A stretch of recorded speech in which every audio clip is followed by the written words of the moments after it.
morning, Mr. Pretorius. Good morning, everybody. Morning, Chair. Are we ready? Yes, we are.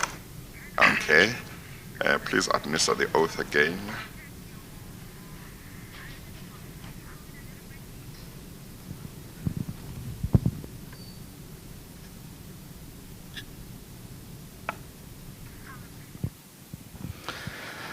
Please state your full names for the record.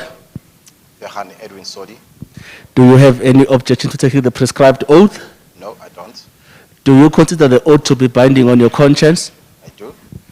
Do you swear that the evidence will give will be the truth, the whole truth and nothing else but the truth?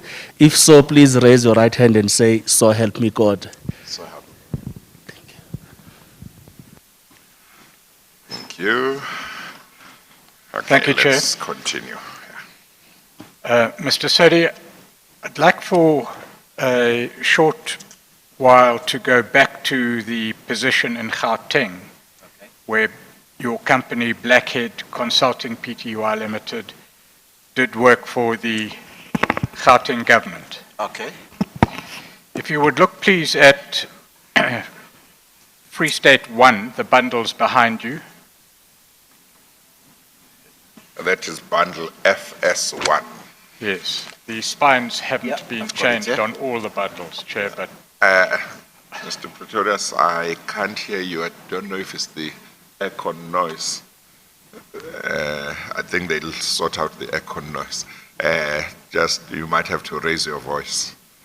yes, Chair. In fact, if we could ask that the aircon be switched off. Yeah, I think they will do that. I think you were saying something about the bundles behind him. That's what I did not hear.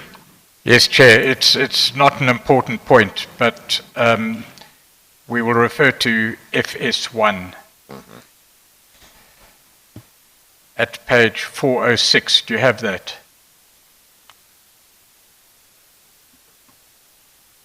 Did you say 406? Yes. Yes. And we are using the black numbers again. 406. FS1 406.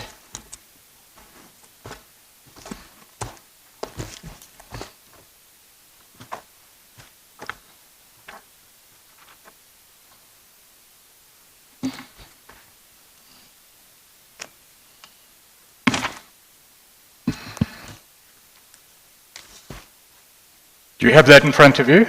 I do. Mr. Sodi, that is what we have referred to in evidence previously as a service level agreement applicable to the appointment of a panel. That's correct. So each member of the panel would have entered into a service level agreement of this nature. That's correct, Chair. This does not contain any contractual terms and conditions, for example, price or the nature of the work to be done. That's correct, Chair. As you've told us, that's contained in an instruction to perform work, IPW. That's correct, Chair. This agreement, in its own terms,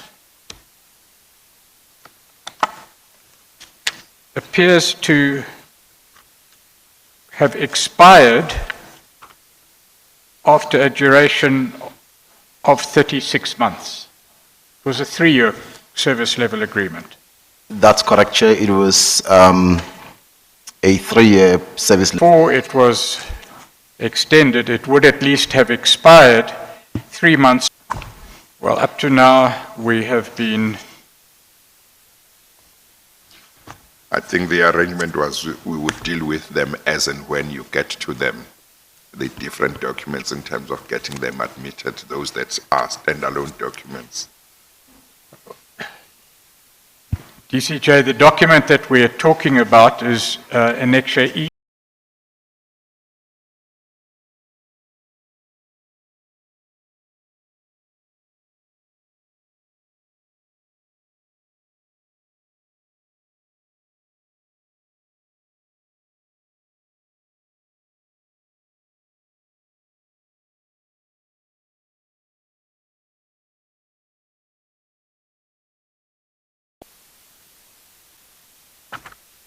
The signature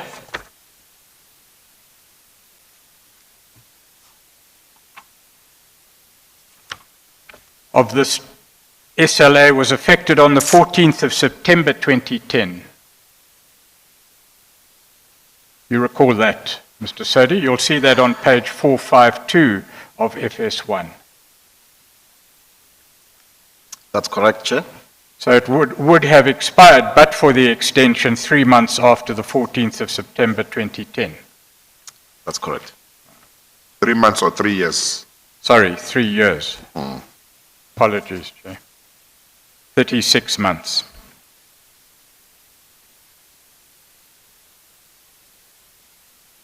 That, as I understood your evidence, was a service level agreement entered into by each service provider on a panel of between 50 and 60 service providers. That's correct, Chair. The agreement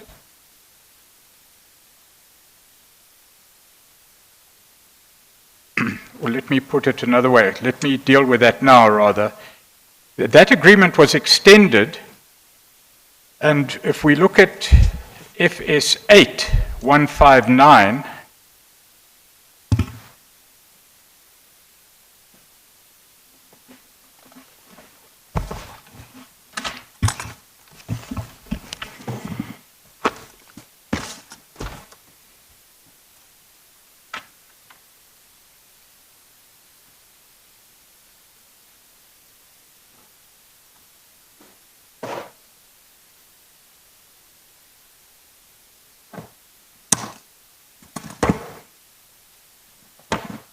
you've just told the Chair that that agreement was extended to the month of August 2014. You said late August 2014. Is this the extension letter?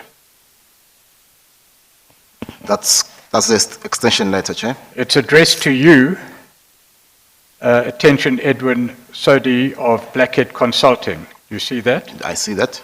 And it's dated the 13th of May 2014. That's correct, Chair. What happened between September 2013, when it would have expired, and the date of this letter, the 13th of May 2014? This could have been the second extension, Chair. I would not recall, but this letter probably refers to the second extension because it would have expired the previous year. All right, we haven't seen that letter, nor have the investigators been able to obtain any further correspondence than that. Yeah, I don't think I've got a letter either, Chair, but it Yes. would have been the... Well, the first paragraph of the letter suggests that there may have been a prior extension That's correct. because it says this letter serves to advise Blackhead Consulting that the contract to provide professional resource teams services to the department is extended by 5 months from 1 April 2014 to 31 August 2014. And so it suggests that there may have been Yeah. a prior extension because otherwise they would extend it from September 2013. That's correct, Chair. I do recall that it was more than one extension, definitely. But I don't seem to have the first extension letter. This would be the second one. It's signed by Ms. Margaret Ann Diedrichs. Who was she? She was the acting head of department at the time. In Khateng. In Khateng, correct, yeah. And you would have been doing work for that department for a period of at least 3 to 4 years. That's correct, Chair.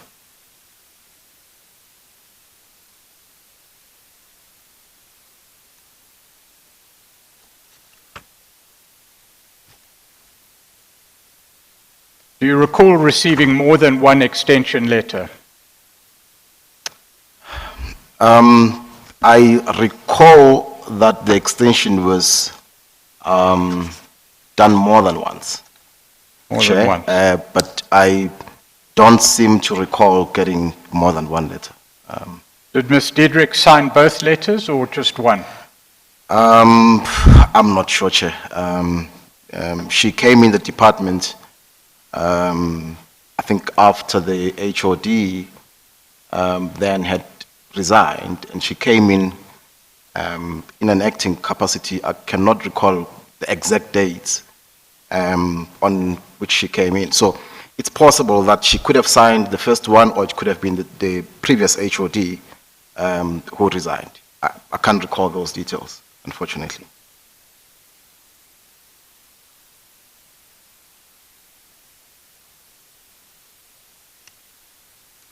Then if we could go please to FS 8 at page 88.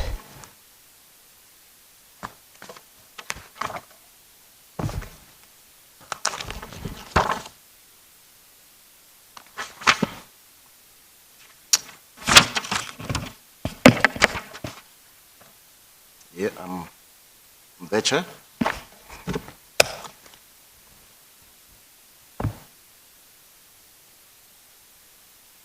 This is a memorandum that has been dealt with in evidence, which motivates the initiation of a plan to eradicate asbestos roofs in Khateng. It's dated the 13th of March 2014. You recall the initiation of that plan. You've spoken about it. We've spoken about this, yeah.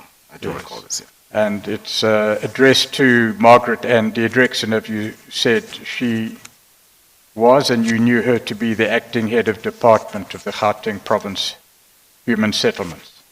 Is that correct? That's correct, Chair. Now this document, although it's a memorandum, sets out certain terms and conditions, including on page 91 of FS8, a rate of 650 Rand per house. That's correct. And attached to it, well, first of all, let's go to the recommendations in the memo. I'm sorry, Mr. Pretorius. Did you say the rate is at page 91? Oh, yes, I can see it. Okay, no, you may continue. You have it, Chair. Yeah. That's a fixed rate, not subject to any variations. I think we've dealt with that. Correct. And we've also dealt with the fact that at page 92, this memorandum recommended the appointment of 8 professional resource teams. That's correct. And appointment in terms of attached terms of reference. And those terms of reference appear at page 94 of FS8. And on page 98, there is a detailed scope of the work to be done. You see that?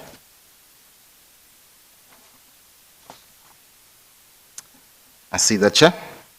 And we've dealt with some of that, including the particular paragraph 5.1 on page 98, where the detail of the scope of work is set out in the terms of reference. Those would have been incorporated, I presume, in an instruction to perform work later issued to you. That's correct, yeah. Including the price of 650 Rand. Correct. And this provided for the appointment of 8 service providers, That's correct. of which Blackhead Consulting Pty Limited was one. That's correct.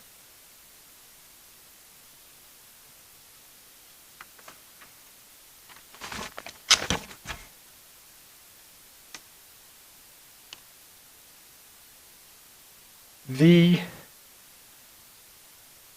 income from the asbestos work that Blackhead Consulting did in Khateng, you told the investigators in an interview that the income was approximately 200 million rand. Is that correct? Well, Chair, we were appointed for, to audit approximately, I'm speaking under correction, in the region of about 250,000 units. So the income would have been 250,000 multiplied by the 650 rands.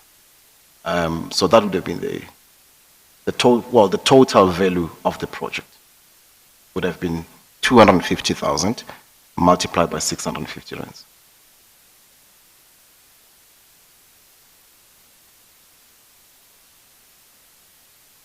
Yeah, I think in terms of the transcript of the interview, you put it in the region of 200 million, if I'm not mistaken. Or some It could have been, yeah, I mean, Yeah. you know, it could have been, yeah. Well, let's just go to what you said. It's in FS 6 at page 268.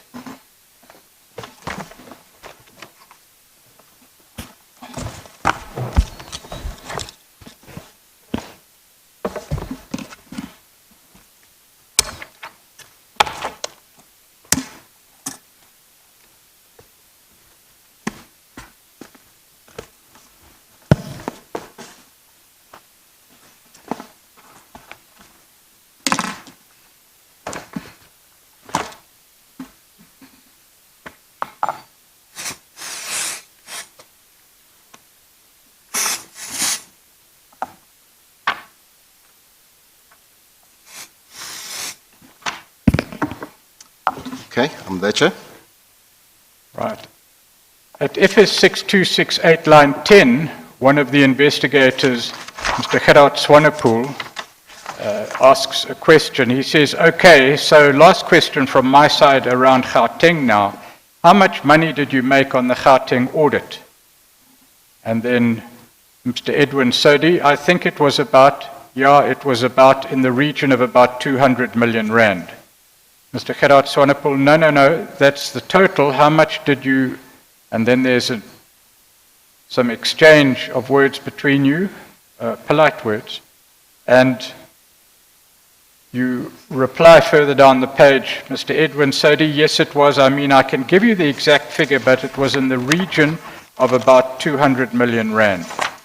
So that was your profit, says Mr. Swanepoel. No, says Mr. Sodi, it was the total, right? And then over the page, FS 6269, in relation to the profit, perhaps we should go back to the question on page 268. Mr. Swanepoel says to you, so that's my question. You got a total amount paid by the department for the work. How much profit did you make? And over the page, Mr. Edwin Sodi, it would have been about 60% of that, more or less 50 to 60% of that. And you say you were very happy with that. So the exchange here indicates that, as far as you were aware, certainly at the time of the interview, you would have made at least 100 million rand in the Khateng Asbestos Project. Well, give or take, Chair.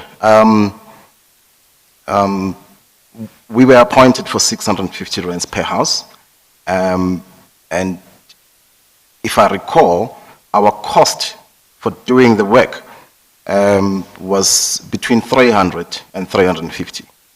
The balance would have been profit. Right. So that's how I arrived at it. Yes. We have more precise figures later, but for the present, just to establish that your profit would have been, and I stress, in the region of 100 million rand. Well, I'm not sure. It looks like much more than that.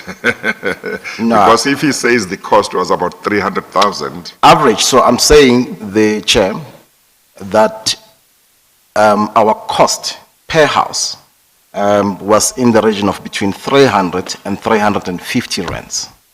Or 300, or Yes, rents, not, yeah. so yeah. if And you then for minus the the whole- 350 from the 600, you're left with 300. That would have been more or less our profit margin. Yes, but, Per house. but looking at how many houses you were to do, if Then, you were, yes. if your cost per house was about 300 rand, then for all the houses, then wouldn't you be looking at more or less 300,000 in terms of total cost? Were the houses not about 300? Or were they 200 and something? No, no, it wasn't. It was less than that. 300,000 was Free State.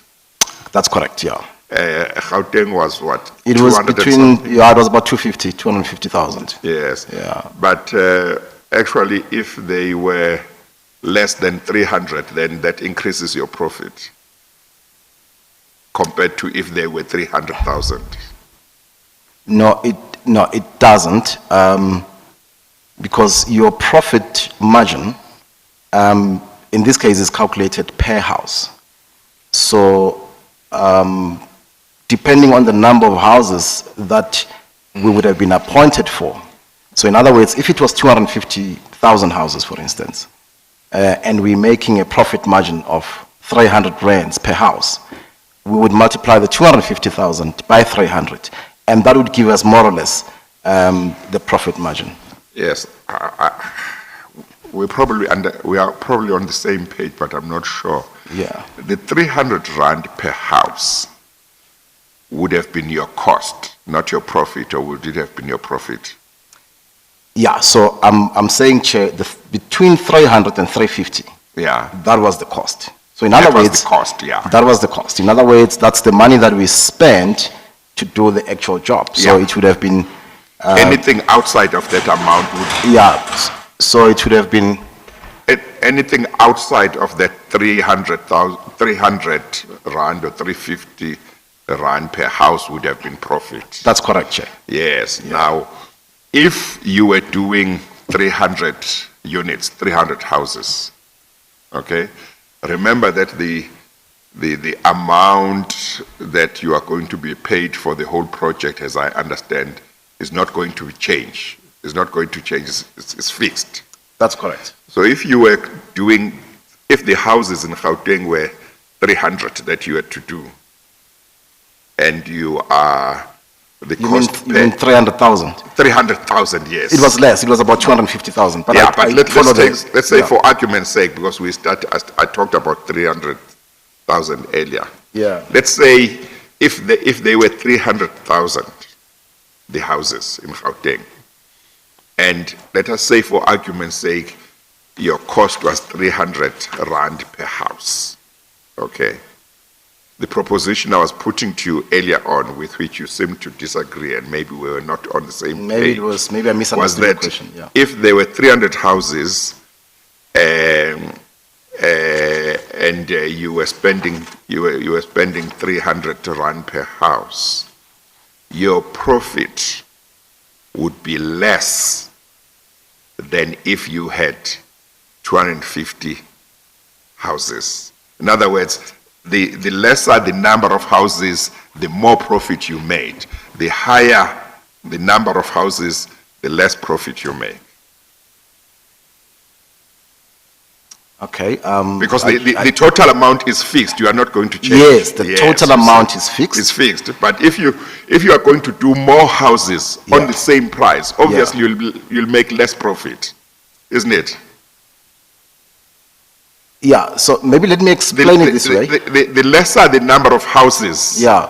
you make, because the total amount that is coming to your company from the department is the same. Correct. The lesser the number of houses you make, Yeah. the more profit you are going to do. The more houses that they say you must do, the less your profit is going to be. Is it not logical? I'm not sure if that is entirely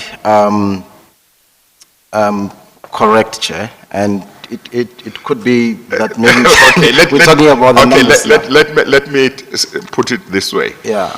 If they said they are going to give you, what was the total amount in in Gauteng that they were going to was give you, the six- total amount? 650 rands, Let's say for 300 houses, for 250 houses. 250,000. Yeah, and what was the total amount for 250 houses that they were going to give you? More or less. Well, maybe we can get someone to do Oh, a quick okay, calculator and okay, all multiply. right. Anyway, let us assume they were going to give you 200 million Yeah, for you to do 100 houses at, and your cost is 300 rand per house. The rest is your profit. Obviously, you will make more profit than if they say, no, you must actually do 100,000 houses for the same price. Chair, the total amount of, or the total value of the project is dependent on the total number of houses that you audit. So using the same figures that you're mentioning, if in this case it was 250,000 houses, our total revenue would be the 250,000 houses multiplied by the 650. So it's linked to the quantities that had to be audited or assessed. If, for instance, the scope was, let's say, 100,000 houses, then it should have been 100,000 houses multiplied by 650 rands. So obviously, the less number of houses that you do means that your total revenue would be less. Do you understand what I'm saying? So if That is if the total amount changes.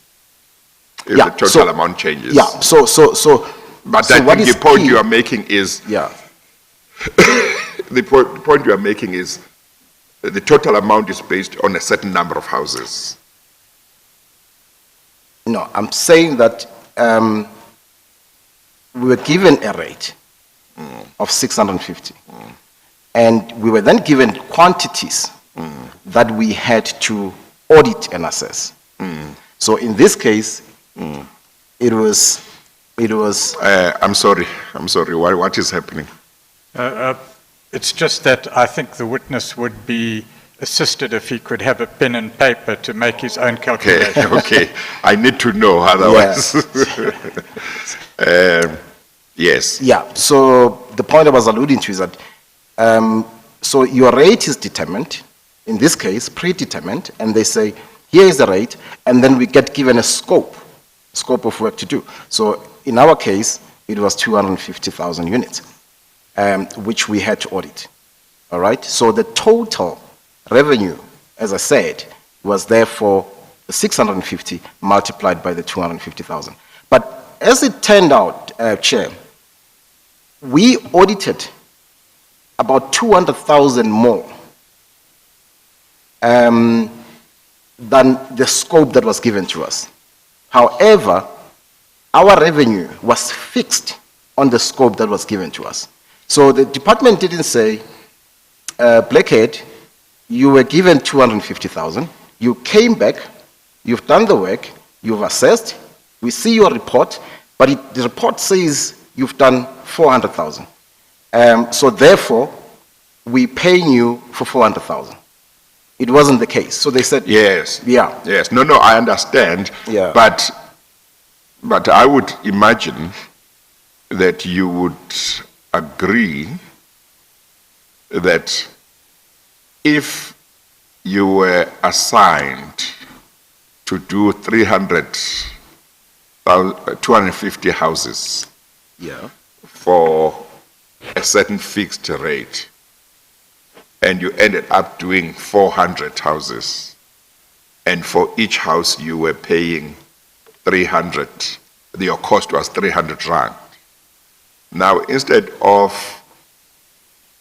your cost being limited to 250 units, your cost is now for 400 units, and you won't be paid for the extra. Absolutely, you're correct. So that extra Yes. from Reduces 251 reduces your That's profit. correct. That's correct. That, Yeah. that was the Oh, is that the point? yeah. Okay, all right. Yeah, okay. You're absolutely correct. Chair. Okay, all right. Mr. Pretorius? Yes, we were going to deal with it later, but perhaps we should complete this line of inquiry now. Firstly, let's just recap, Mr. Sodi, what you told the investigators. As I understand it, on FS 6268, you said that Khateng paid you in the region of 200 million rand. That's what you said. Give or take, Chair. Yeah. Yes. And then you said on page 269 of FS6 that of that amount, 50 to 60% of that would have been profit, and the calculations can then be done, at least 100 million rand would have been profit, Give or take. give or take. If one does another calculation on what you say here, you say 300 rand per house would have been profit. If one multiplies 300 by 250,000, one gets 75 million. You can trust the That's correct. calculator on that. Yeah, we'll trust the calculator on that, yeah. Okay.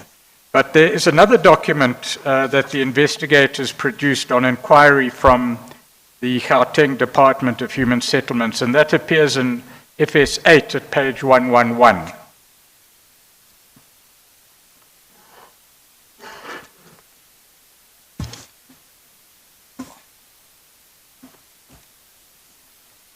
And if it will assist you when we go through this table, you want to write down the amounts on that piece of paper your attorney has kindly provided for you.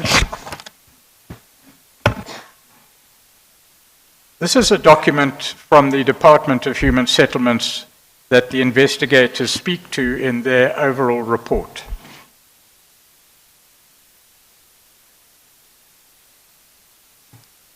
Yeah, I can see that. It lists 4 payments related to, do you have it, Chair? It deals with 4 payments: Khateng Asbestos Joburg North, Khateng Asbestos Ekurhuleni, Khateng Asbestos Joburg North, Khateng Asbestos Ekurhuleni, and lists the amount authorized and paid in relation to 4 claims arising out of those projects. That's correct. Payments to Blackhead Consulting CC there. You see that? I see that. The total of those 4 amounts is 229 million rand 710,000, but that includes VAT. If one takes VAT away, the total amount is 201 million 500,000. You see that? Yeah.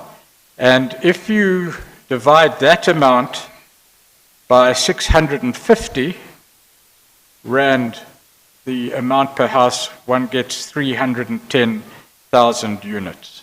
Those are the calculations that appear from this document. You recall how that could have come about? Do you want me to go through those figures again? I'm not sure how that, I mean, these figures, I would imagine, I'm seeing this document for the first time, Chair. But I would imagine that this refers to the 4 IPWs that were issued, Chair, to Blackhead Consulting. For the asbestos and project. audit in those 4 areas that are specified here. On this sheet. I cannot, say for sure those are the exact amounts. I haven't seen this document, but it may very well be. Yes. Yeah. These are human settlements records. Okay. And these record amounts paid to Blackhead totaling, excluding VAT, 201,500,000 rand. But in any event, apart from the 1,500,000, your recollection and this information more or less coincides. My recollection with regard to these 4 different areas is correct in as far as the spreadsheet, this document is concerned. I cannot for sure say, Chair, that these amounts are exactly what is reflected on the IPWs. It could be that it's the same amounts, but I'm not sure, Chair, if perhaps Mr. Pretorius might have the copies of the actual IPWs, because that would be quite helpful. Well, we've got copies of the invoices. Would you like to see those? That's fine, we can have a look at those. The first invoice is at FS 8, page 127.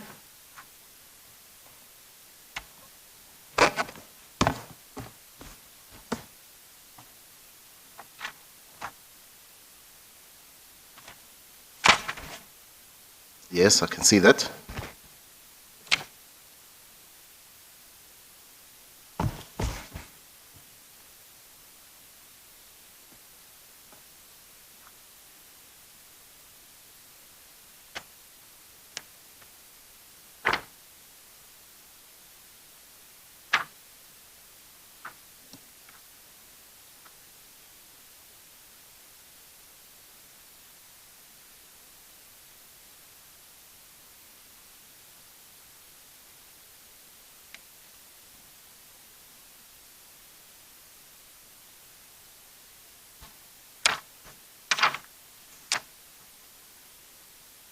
That is an invoice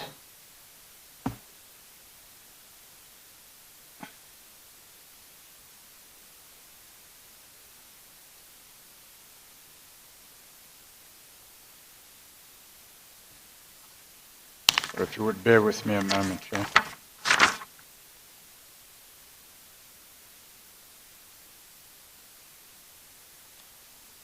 In the amount of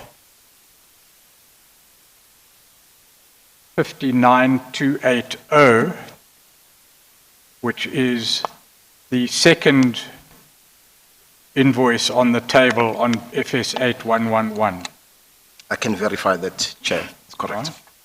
So there, at least there's a coincidence Yep, between your invoice and the payment. that's correct, yeah. One goes to 134.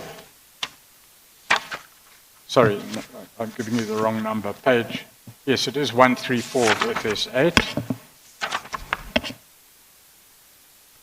There is the amount of a total claim by Blackhead Consulting to the Department of Housing, as was the last invoice, in the amount of 32,604,000. That's correct, I can confirm that, Chair. Right. The third one is at page 144.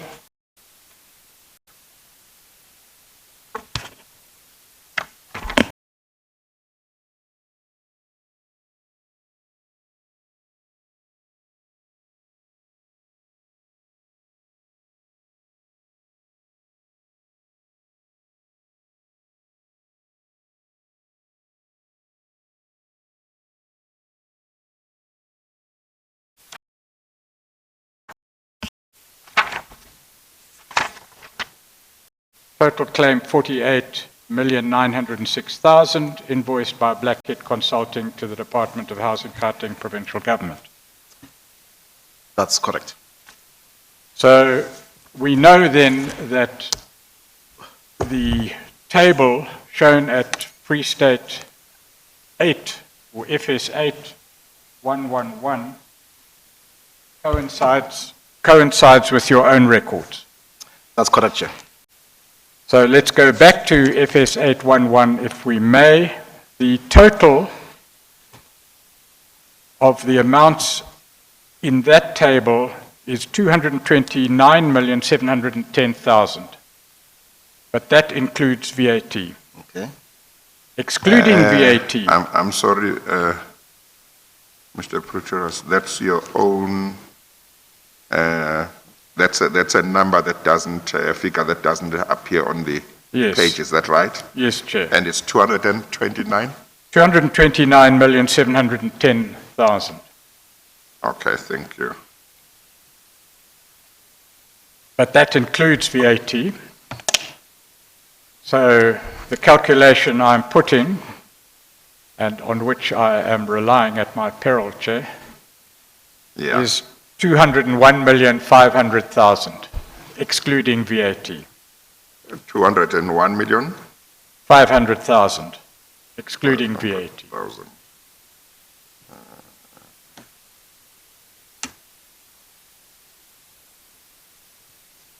So That's the profit you calculate based on the 50%. yes, Chair. Well, reference. whatever the rate was at that time. Yes. Okay.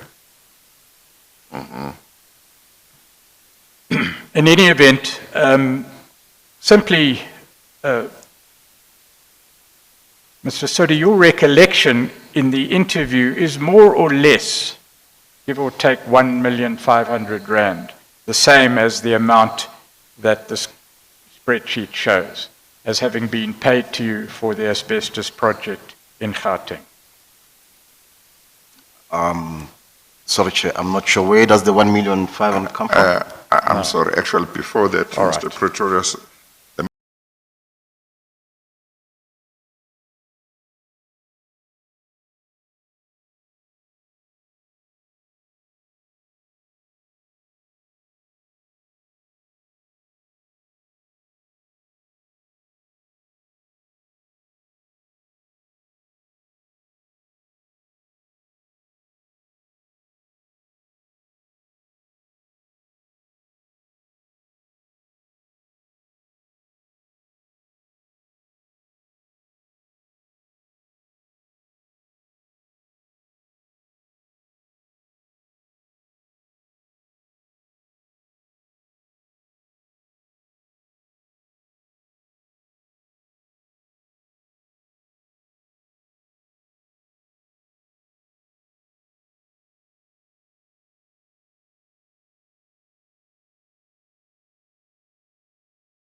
are in the region of 100 million. That's correct, Chair. Like I Yes. said, give or take, it should have been around there. Yes, Yeah. okay. So in other words, the cost of doing this job was about 50% of what was paid to us. Yeah. Of course, you did say 50, 60, so, Yeah. yeah. And this was over how long a period? Chair, I'm speaking under correction. This could have been over anywhere between 3 and 5 months or 6 months, around there. 3 and about 6 months. Between 3 months to 6 months? Yeah, somewhere around there. I can't recall exactly how long it took us. Okay. But I do know that we were able to complete the project on record time because we had appointed a lot of people, field workers that we deployed in the various areas that we appointed. So we were able to finish and complete the project on record time. By the way, how much time had you been given to complete the project? Are you able to remember? If you can't find it, I'm sure we can find it later. I'm not sure if it's specified on the On the actual IPW, But no, it's not specified here, but you finished it much earlier than no, the much time- earlier, much earlier, yeah. Yeah, but it was not more than 12 months that you were given, as you remember. No, no, definitely not. It was less than 12 months. No, way But- less than that. But yeah. you finished it within about 6 months, It could have been even less than that. even less than Yeah, 6 months. yeah, Okay. yeah. Okay. And the number of workers that you had to employ to do this, is that something you are able to remember in what region you might be? Gee, Chair, That might be. yeah, no, I wouldn't remember the Yeah. exact number of people, But but over but we- 100 maybe? Oh no, no, definitely. It was Definitely more than 100. Yeah, no, definitely. Yes. Yeah, yeah. Okay. Yes, but their income would have been derived from the costs of the project. Correct. Yeah. Just one calculation then I'd like to put to you. The amount of 201,500,000 rand, the amount excluding VAT, if one divides that by 650 rand per unit, one gets an amount of 310,000 houses. How do you explain that then? Can you explain? Chair, I'm not sure why you would work it out that way, because the 650 rand is inclusive of VAT, and the 201 million is excluding VAT. All right, well, we'll redo that calculation. Yeah. Okay. But let's just go to a question that the chair asked. If one goes to FS8 at page 100,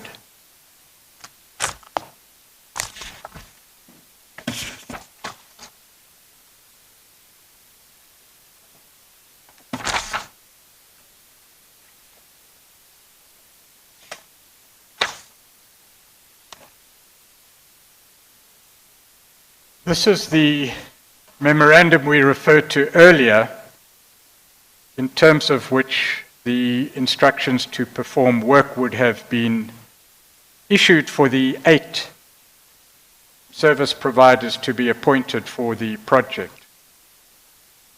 And there, in paragraph 7, a time frame of 8 weeks Yeah.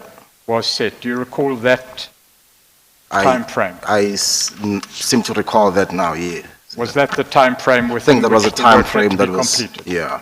Yeah. It's 2 months. Yeah. Well, let's go back to the issue of the profit that Blackhead Consulting made.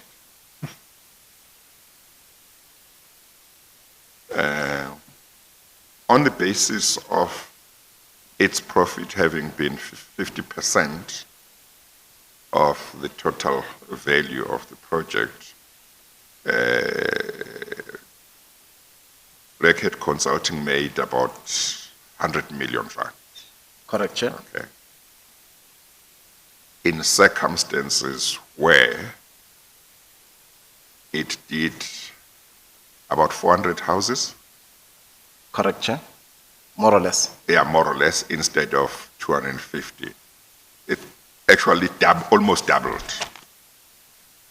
Almost double to the scope that was given to us. Correct. Oh, yeah, almost doubled the number of houses that it was supposed to do. Yeah. If it had done 250, its houses, its profit would have been much A little bit more. Yeah. Yes, yes. That's correct. Now, doesn't that suggest that the price for the house, for the 250 units was quite high? Chair, you'd recall the last time I was here, I mentioned that when we were appointed on this exercise, we were given a rate. None of us knew what we were going to come across, because this had never been done before. No one had this sort of experience to refer to the past, to say that based on the past, this is more or less how much we're going to make. But in any event, we did not negotiate for the rate with the department. It wasn't a choice that was given to us. This was, as I said, we used the word, or the sentence, take it or leave it. It was the department say, guys, we have done our own exercise.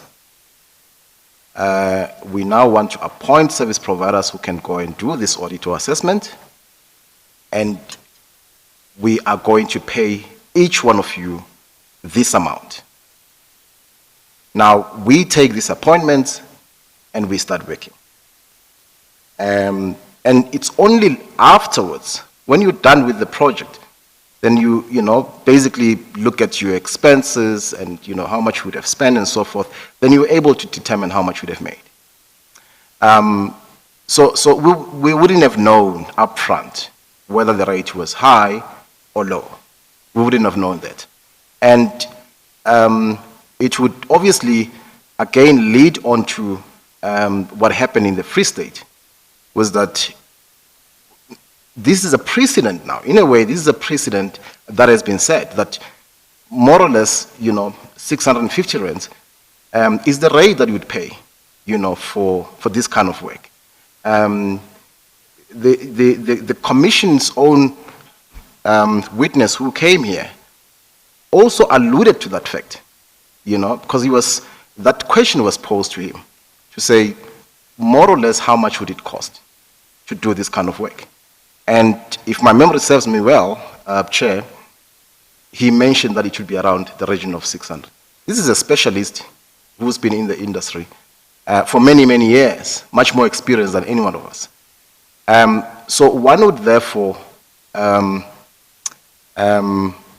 at a conclusion that to do this kind of work, based on what the experts are saying, would be around that sort of region. Of course, it does suggest that, based on our own experience as well, that it's a profitable project. There's nothing wrong with it. It's very profitable. Say, it happens. You get projects that are less profitable in our industry, where you take a project, some you even make a loss. And but you do get projects where I think the point you are making, there are only 2 points you are making about this. One, you didn't decide on the rate per house. That's exactly. The department made that decision and said, you take it or leave it. 2, you are saying that you didn't know how many houses you would end up doing. It could be 250. It could be more. You took your chances, and it worked the way it worked. You're absolutely correct. Yeah. Yeah. Okay, Mr. Pretorius. I understood from your answer, Mr. Sodi, that when you went into the project, you didn't know how much profit you would make, because it was a new project and it would be a learning experience for your company. That's correct, Chair. That's correct. So insofar as one might say that 100 million rand profit over 2 months is excessive in the circumstances, that would have been based on the fact that you made a mistake in overcharging, if it was an overcharge. But you say, in any event, I understand it, that you didn't overcharge, this was fair profit. I did not overcharge because, as I had indicated, I did not, submit a price to the department and say, pay me X amount. It was a price that was predetermined, that was given to all the 8 service providers that were appointed. And as I said, it was profitable and we were quite happy with it. But at the beginning, when we were appointed, I had no idea at that point in time how much it was going to cost us to execute this project. We took a chance and said, look, let's go for it. And it turned out that it became a profitable project. And, as a business person, I was quite happy with the profit margins that we made. So I do not consider that, Chair, to have been an overcharge, simply on the basis that we were not given an opportunity to negotiate the rate. It was given to us. Yeah. Well, the first issue that one might raise, and let's place it at the door of the Department of Human Settlements for the moment, Mr. Sodi, is that this budget is meant for service delivery in respect of people who do not possess enough money to live in decent housing. That's what the budget more or less is about, and that's what this project was about. Correct? Chair, this project, as I had indicated, was about getting service providers to go out and do an assessment of the number of houses within the province that are roofed with asbestos, so that the department can then be able to plan accordingly. Because remember, the end goal has always been to eradicate asbestos. So this budget was about that. It was about to say, guys, we know we have a challenge. And as I indicated previously the last time I was here, was what triggered this? It was that huge hailstorm that happened in late 2013. That was the trigger, because what was established was that a lot of the damaged roofs were asbestos roofs. And as I indicated, that caught the department off guard, because we're like, look, we know there is this problem, but we just don't have an idea of how much it's going to cost us to deal with it. And the only way that we'll be able to get an idea is to actually get this assessment done. And that is what led now to the appointment of the 8 contractors, to say, guys, assist us in determining and giving us accurate information as to the number of houses, the pre-1994 stock, that we have in the province, so that we can then be able to put a budget for the eradication. So the 650 rands was just for the audit.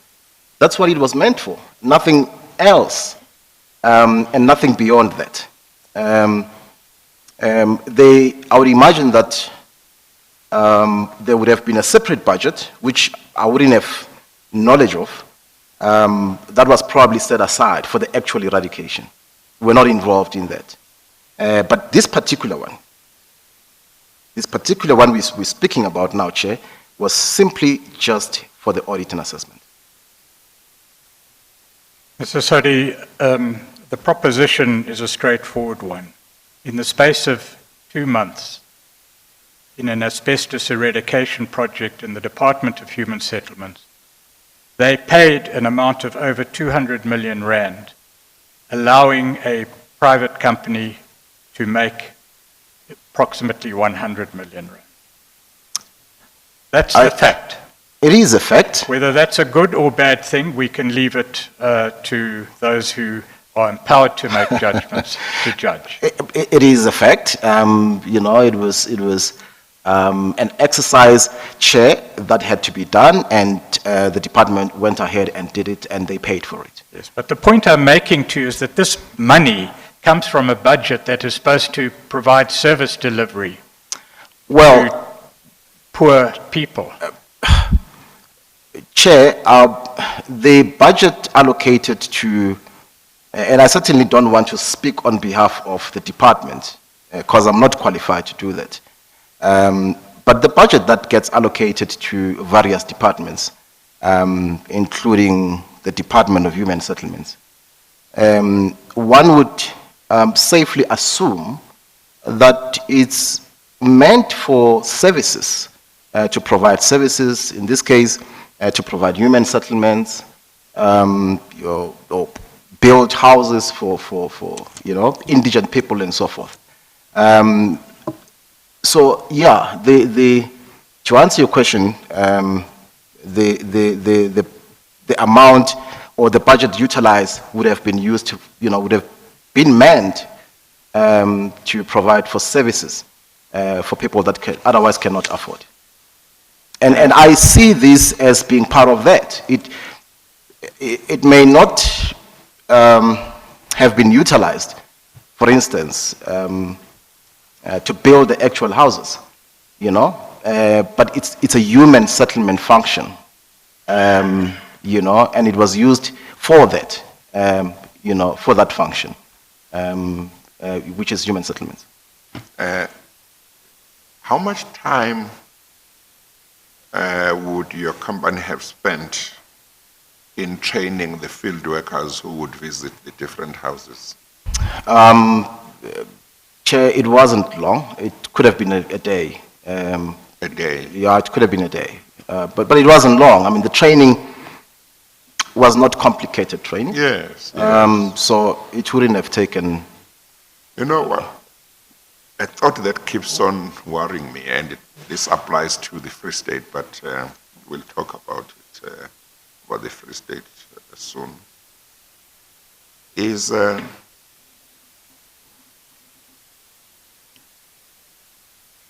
if the training that is necessary to be given to the field workers who will visit the different houses in order for them to obtain the necessary information is simple and straightforward.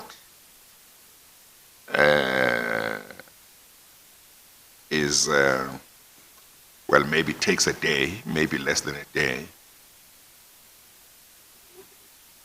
Whether it wouldn't have been a better idea to say each household must make available somebody from the household who would attend that training, get that information from their own house, and for which they would not need to charge.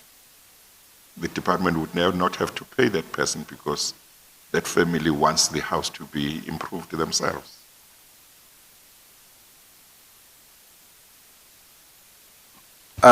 So in other words, your company could be obtained, but to the extent that it's necessary, actually you say, look, each household, well, I don't know whether you needed matric for every person who would attend the training, but even if you needed matric, I'm sure there would have been many households who would have somebody who could do that, to say, Yeah.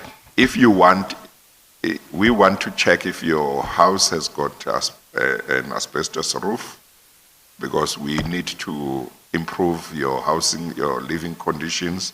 The houses that have got asbestos roofs the roofs should be removed in due course, and another roofing be put in place. It's for your benefit.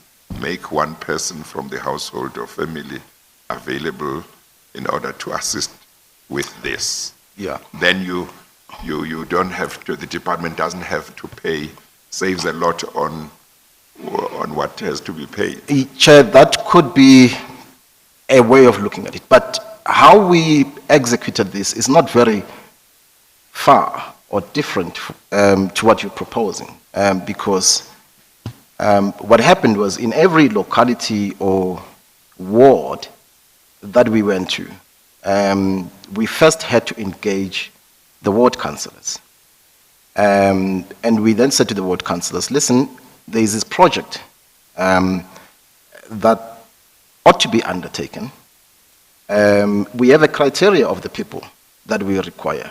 Because remember, Chair, you know, it was not just about looking at the house and, you know, and making an opinion. There was a set of questions that were compiled, and some gadgets that were utilized. So the questions would have been incorporated into the gadget. So obviously, you know, you would have needed someone with a basic literacy to understand exactly what needs to happen, because we didn't want to produce a report or inferior report to the client. We wanted to make sure that whatever information that we provide to the client is information that's credible. Now, we were specific that we want to use local people in those areas where we're doing the assessment. And we said to the ward councillors, you go, this is a set of criteria. You go and identify these people, okay? And you come back to us. We'll give you the exact number of people that we need. So if in one area, for instance, we wanted to employ 200 people, we'd say, we want 200 people, so go and find these people. Here is the criteria, and come back and give us a list of those people. You know, and that's what happened. The ward councillors would call meetings, community meetings, and they will deal with that and say, look, there's going to be a project, you know, in our locality. It's also job creation, okay? So there's going to be a job creation component, and we need so many people, maybe 50% women, maybe 50% youth, but there was a criteria. And but that's what happened. But the long and short is simply you are saying that the way you did it is not very dissimilar to what I'm saying. Correct. And I take it that you are saying you think it could have been done that way, but it was done this way. Of course, what I'm saying is the department could have spent less on the project if it was on the basis that I've indicated. Would you accept that? They could have spent, yes. Yeah, okay. Could have spent. Mr. Pretorius? Thank you, Chair. I see we are about close to tea time, but you might perhaps we should take the short adjournment. Okay, all right. Let's take the tea adjournment. We'll resume at 11:30. Thank you, We Chair. adjourn.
Let's continue.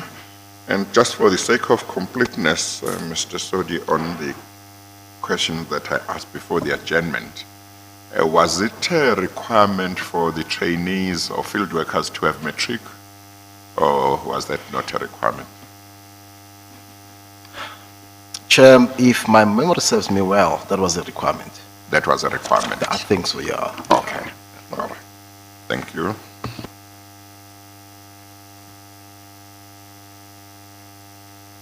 Thank you, Chair. Mr. Sodi, let's go back to FS 8111, that table we discussed earlier.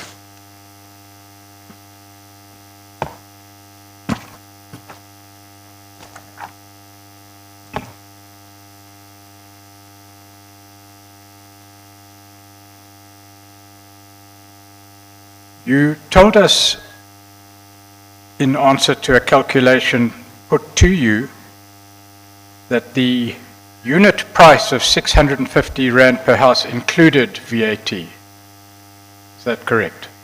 That's correct, Chair, according to So my if one applies the calculation to the amount of 229,710,000, which also includes VAT, one would be dealing like with like, as I understand it. correct, so the 229, Chair, Includes that. includes that. So if you divide 229,710,000 by 650, you can check it if you like, if you've got a cell phone there. One would get 353,400 houses.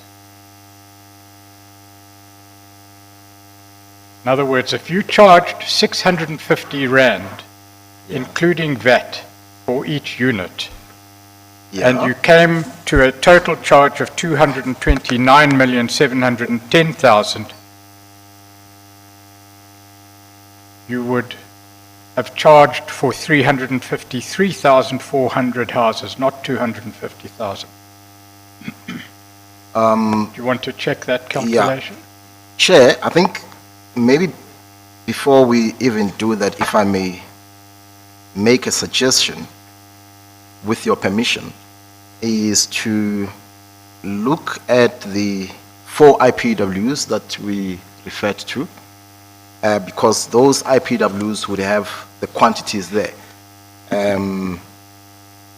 as to how many, units must be assessed. So we can check that, because then we know that we're talking about accurate information. Well, the IPW... Was 250 not an accurate number for houses?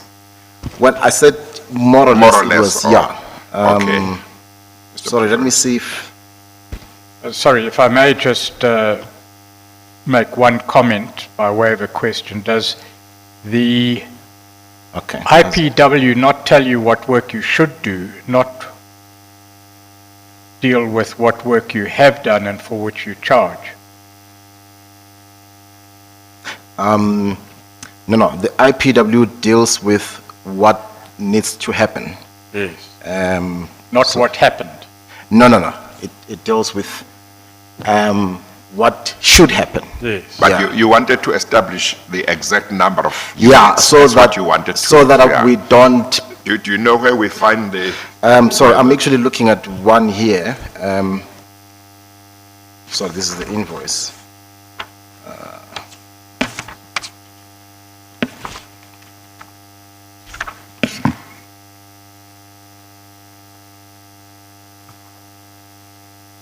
Sorry, I'm just looking for where. Just 1 second. I'm not going to have to say this noise must stop now. If I hear that noise again, I'll kick you out. Yes, Mr. Pretorius. Yes, we were just allowing Mr. Sodi to Yeah. find the IPWs relevant to those charges. Yeah, we looked at them, Mr. Pretorius. I can't remember which page. We looked at the invoices. Do you Oh, want we looked at those? the invoices. Oh, okay. The invoices, Do you not- I can give you, do you want the references? Do you not have copies of the IPWs in the file? Because I think that would assist us a great deal, so at least we know that we're talking about the exact numbers. Well, we could do that exercise over the long adjournment and come Yeah, back to you. because that would, you know, give us accurate information. Okay. So I'm not sure if there are any in these files, because that would be quite helpful, Chair. I'm told at an initial glance that they're not there, but we will check that Yeah. and come back to you. But Correct. let's just establish the sequence. The IPW tells you what work you should do. Yeah, so the IPW tells you exactly what needs to happen. It details, Chair, the amount that would be payable. It also details how that payment would be made. Yes. But But and as- it would also indicate, if my memory serves me well, it would also indicate the quantities that had to be. That had to be done. That had to But be as done. I understand your evidence, Mr. Sodi, you did more than you had to do. We definitely did more than what the IPW stipulated. So the IPW would not be an accurate guide as to what work you actually did. The most accurate guide would be the charge levied per house. No, that's not correct. Irrespective of the number of houses over and above that we did, we would still be paid according to the IPW, Chair.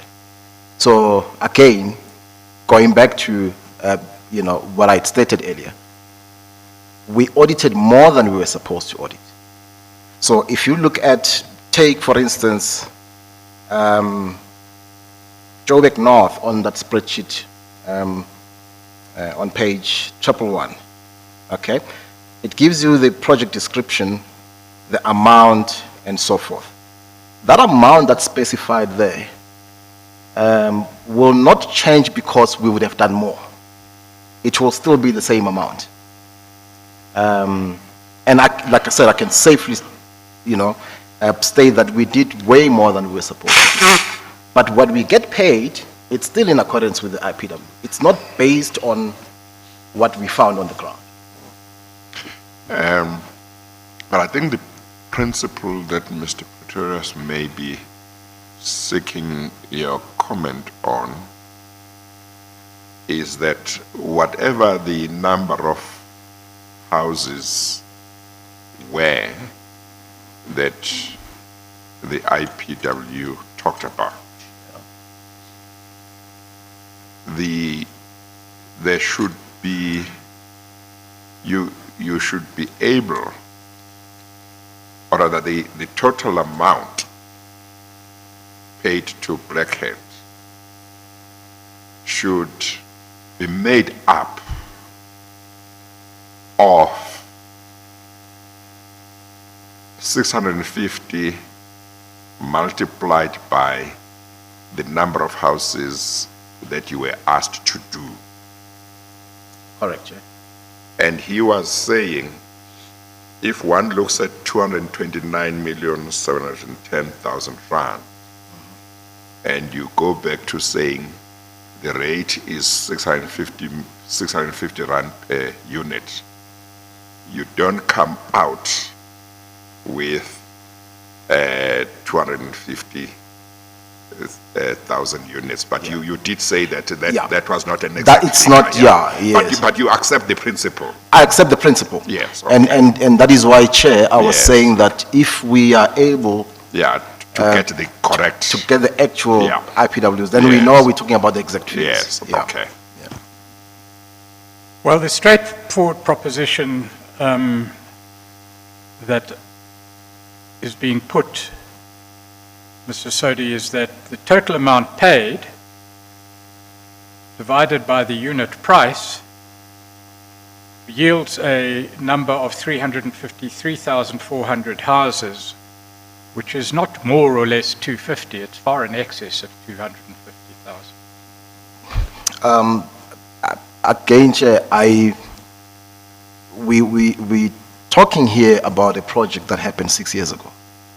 And I'm giving estimate. It's, you know, it could be close to what was the case, or it could be a bit far apart. But hence I'm saying that what would be useful for us, so that we don't go to and fro, is to be able to have those IPWs. Then it's very specific, because it will tell us that this is, or these are the quantities that had to be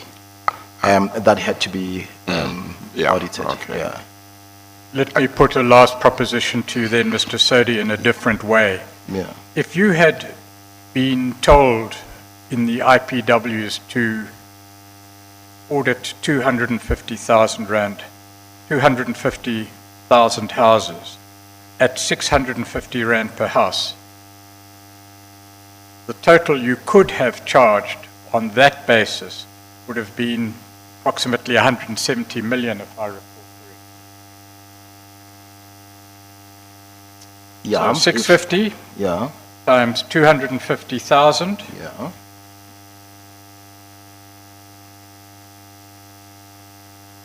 one point. I think Yeah. you're... That's you're- correct. Yeah, about 160. I think she wants to show you the correct figure. 160 approximately. 160, in my- yeah. 162,500,000. That's correct. Okay. So we have all those figures down on the record.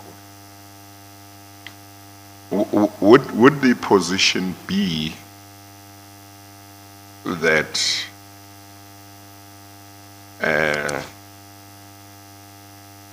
if the figure of 250 units, houses, is found to be correct, if it is what is in the IPW, would the position be that in all probability the department miscalculated to come with a higher total amount, or how would one explain the discrepancy? Chair, I don't think there was any miscalculation. So you think when we get to When the we get, yeah, IPW, so it will, we we'll will get find, to, it will exactly, correlate. yeah. Yeah. But there wouldn't have been any miscalculation. Okay. Yeah. In addition, and to avoid confusion, Mr. Sodi, we have perhaps been using terminology of profit margins quite loosely. Yeah. If you invest 100 million rand and you make another 100 million rand on top of that, that's 100%. Correct. Correct, yeah.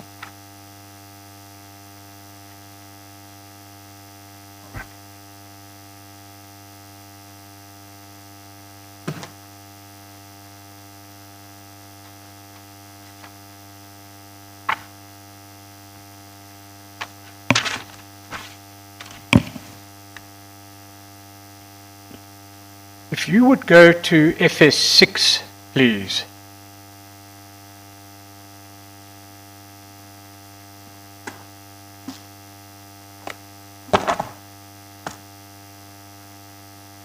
At page 280.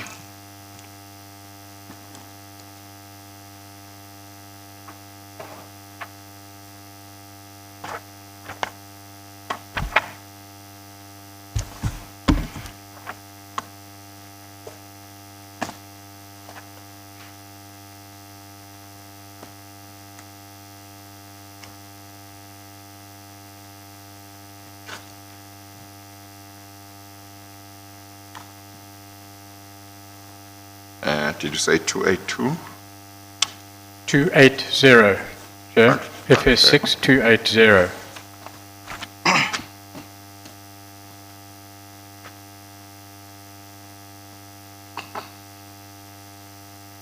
Now we know that in Khateng, Blackhead was not the only service provider.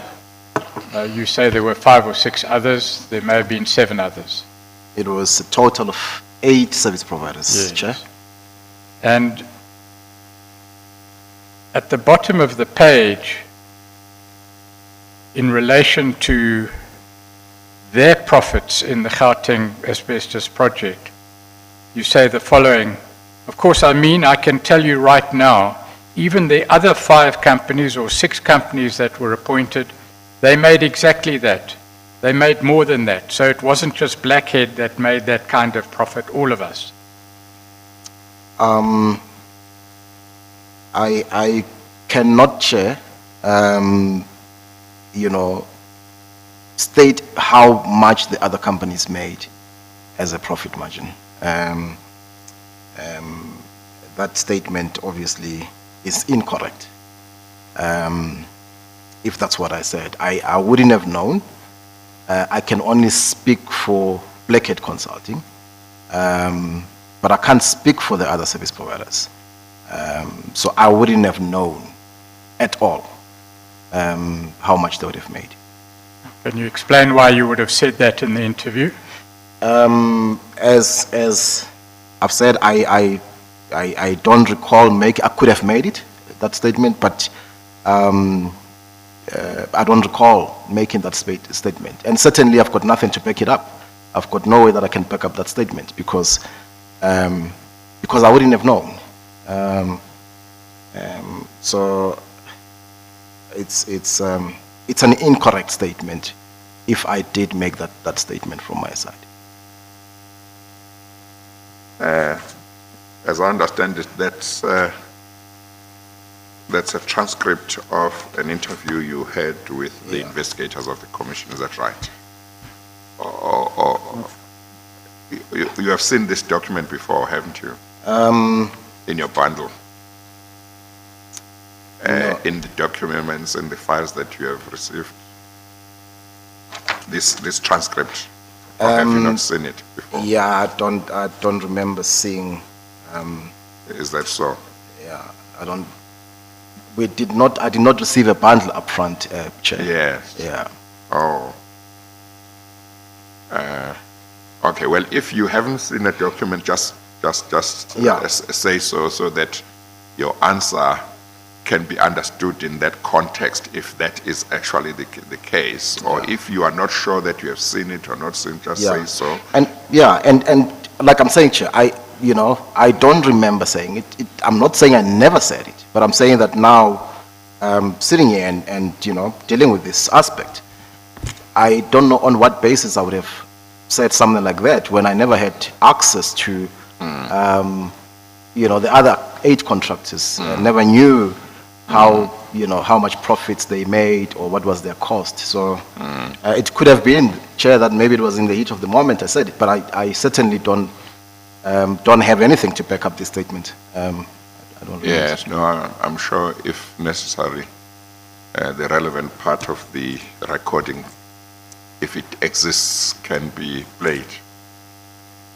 Yes. My instructions are, Chair, from the investigators that the transcript was provided.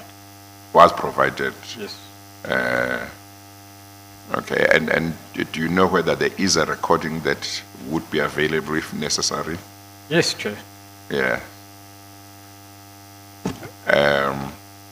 And maybe the one of the investigators might be able to actually give instructions that definitely if we go to the recording there will be this part. Do we know whether somebody who has listened and so to it will...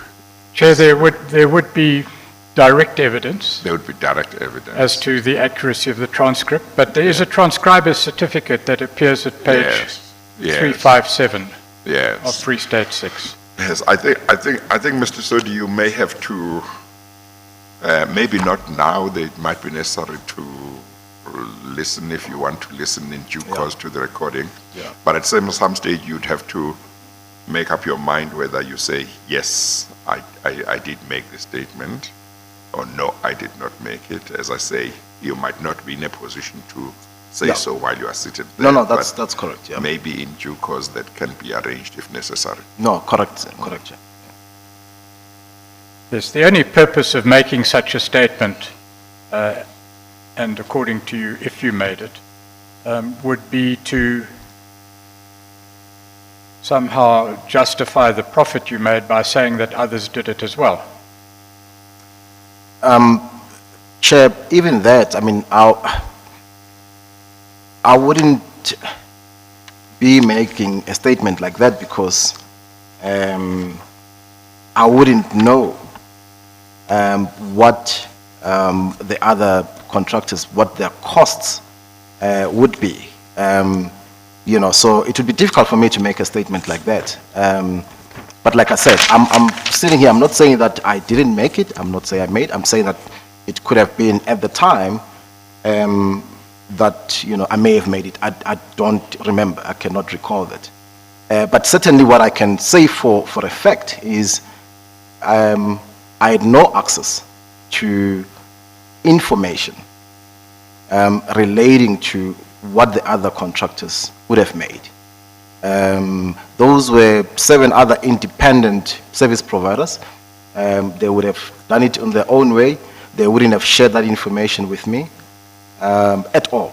The same way that I did not share my information with anyone in terms of what the cost was. So, you know. Well, there was no, the distribution of work Yeah. was not on an equal basis among the 7. That's- Some did more houses than, That's were correct. expected to do more houses than others. That's correct. That's correct. Yes. Yes. That's Okay. correct. Yeah.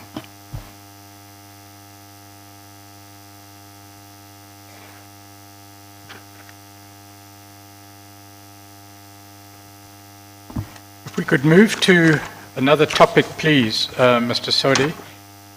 If you would look at FS 8 at page 110.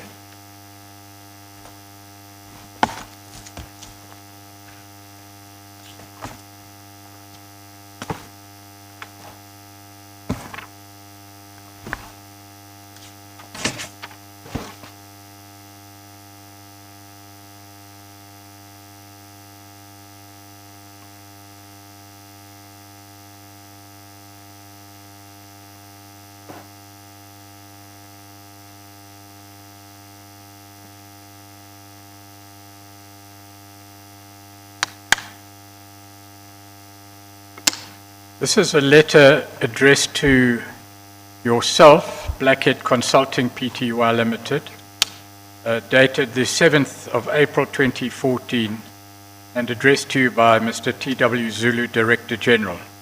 Do you recall receiving this letter? I do recall, Chair. And you knew that Mr. Zulu was the Director General, not of the provincial, but of the national department.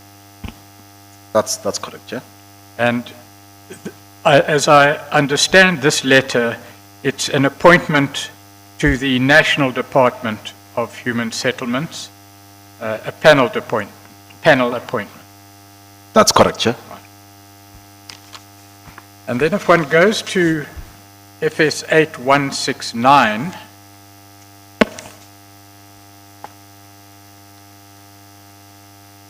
Uh, 169. 169, Chair.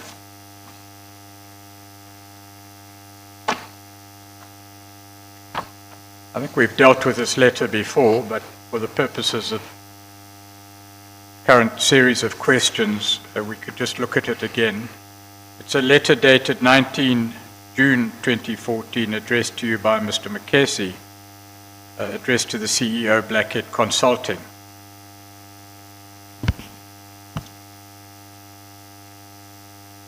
And it reads, the above has reference to your proposal submitted to this department and your appointment by the National Department of Human Settlements. So the proposal was the proposal by the joint venture to the Free State Department. We know that. That's correct, Chair. And the appointment by the National Department of Human Settlements would have been the appointment we've just referred to. That's correct, Chair.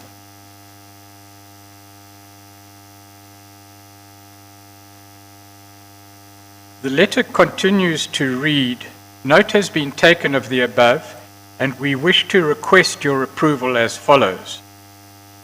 That the department wishes to extend your current contract secured by National Department of Human Settlements in line with Treasury Regulation 16A66 of 2005.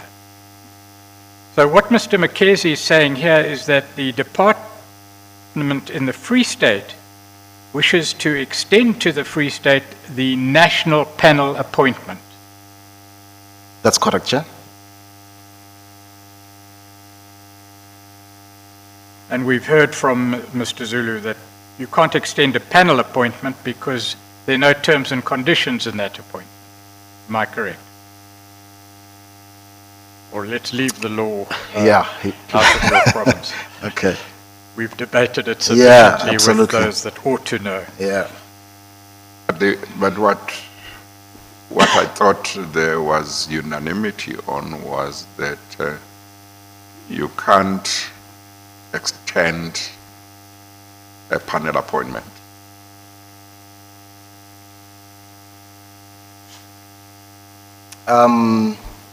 You yeah. can't extend if one department or if the national department has appointed a panel Yeah. of service providers, you can't, as a provincial department, seek to ride on the back of that. You must do your own. Or did I misunderstand that Chair, part? this is my understanding.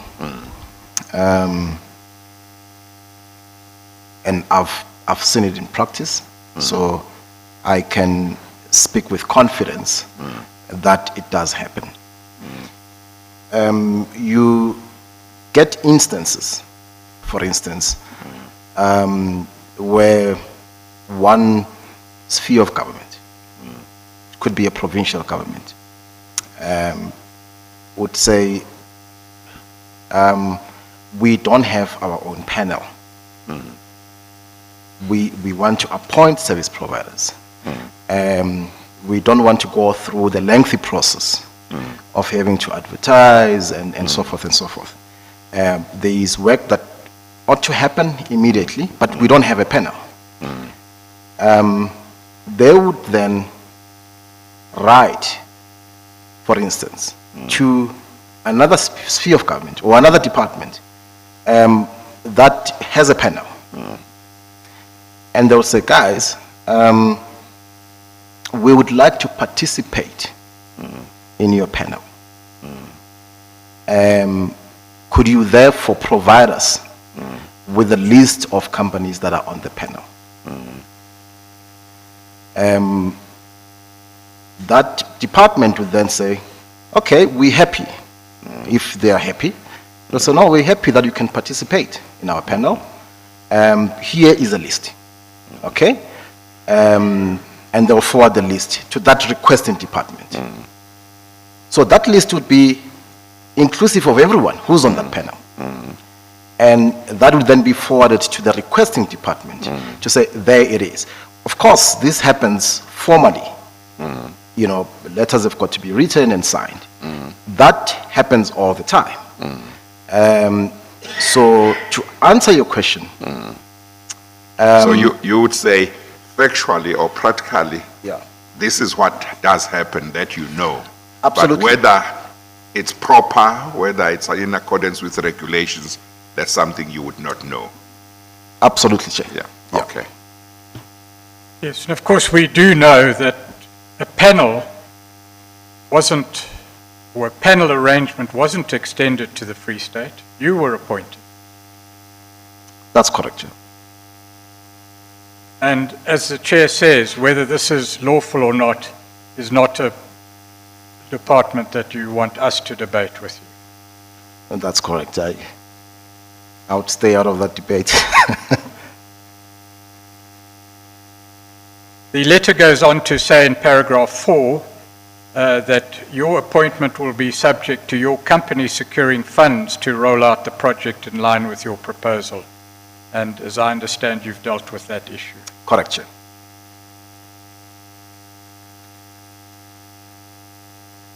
But what we do know from this letter is that Mr. Mkhezi was instrumental in at least attempting, according to a practice that you've now said happened frequently, that might or might not be legal, to facilitate the appointment of Blackhead Consulting in the Free State. Sorry, Chair, do you mind to repeat Mr. Pretorius the question again? Maybe I should break it. Yeah, excuse me. It was Mr. Mkhezi that was the actor here. He was the head of the Department, Human Settlements, Free State.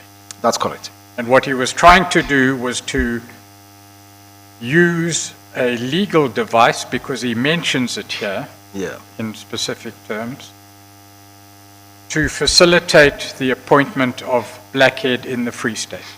Correct. Whether what he was doing was lawful or proper or not is not a matter that we will debate with you at the present.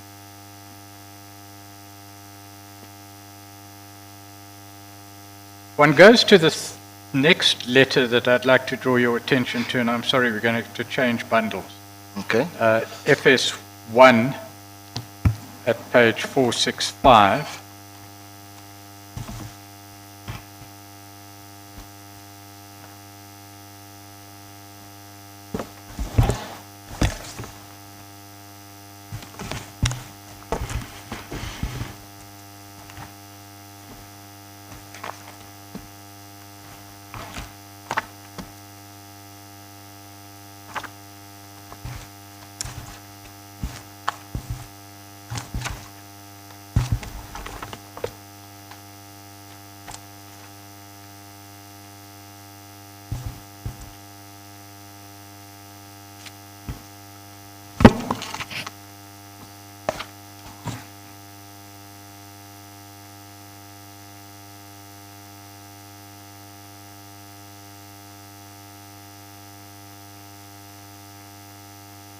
This is a letter from Mr. Mkhezi to Mr. Zulu dated 19 June 2014. And On my one, the date is not legible. Yeah, same as my one. Is your date legible, Mr. Pretorius? yes, there's another copy of the letter at FS1 214.9. Okay, well, if you just tell me that the date that you have mentioned is correct, that would be enough for my purposes.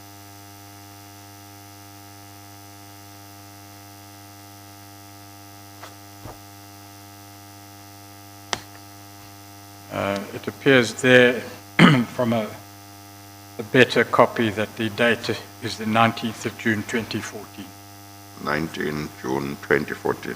Yes, And the other letter is at what page? The one that has got, is legible? 214, FS1 214.9. Okay, thank you.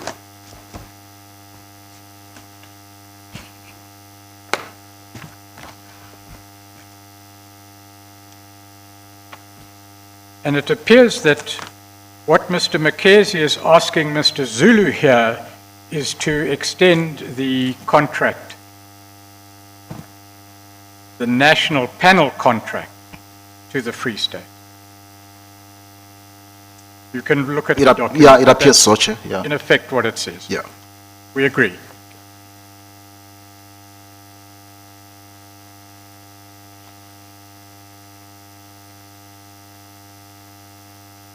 What is significant about this letter, in paragraph 1, it refers to Blackhead Consulting Pty Limited, not the joint venture. You see that? I can see that, yeah. The joint venture, of course, wasn't part of any national panel arrangement or contract. That's correct, yeah. I'm sorry, are you still at 465, Mr. Pretorius? Share Are you your still at question? page 465. Yes, Are you still on that page? yes. Paragraph 1 of that letter under the heading refers to Blackhead Consulting Pty Limited, not the joint venture that was appointed in the Free State. Oh, okay, no, that's fine. I think I was for paragraph 1, I was looking at the heading, Yes, because the heading is like a paragraph on its own. yes. In a better copy, it's underlined, Yeah, that heading. okay.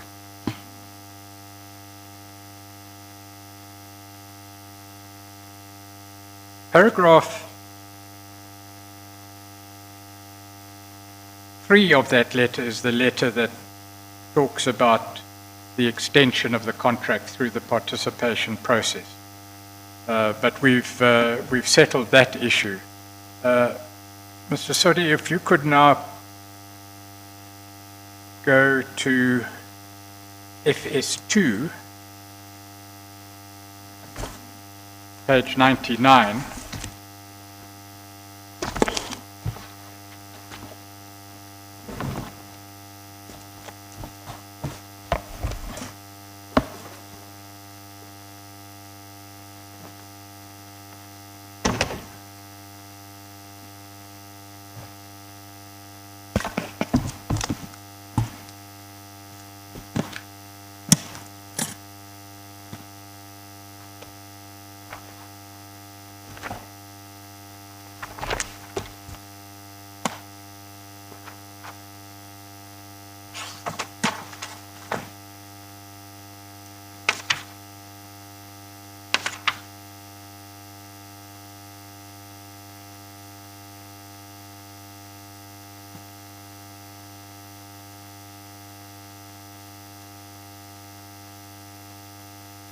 That is a statement of, well, that is part of a statement of Ms. Diedrichs.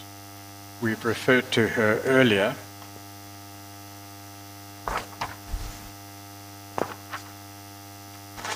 It's an affidavit that commences at FS 295. She identifies the document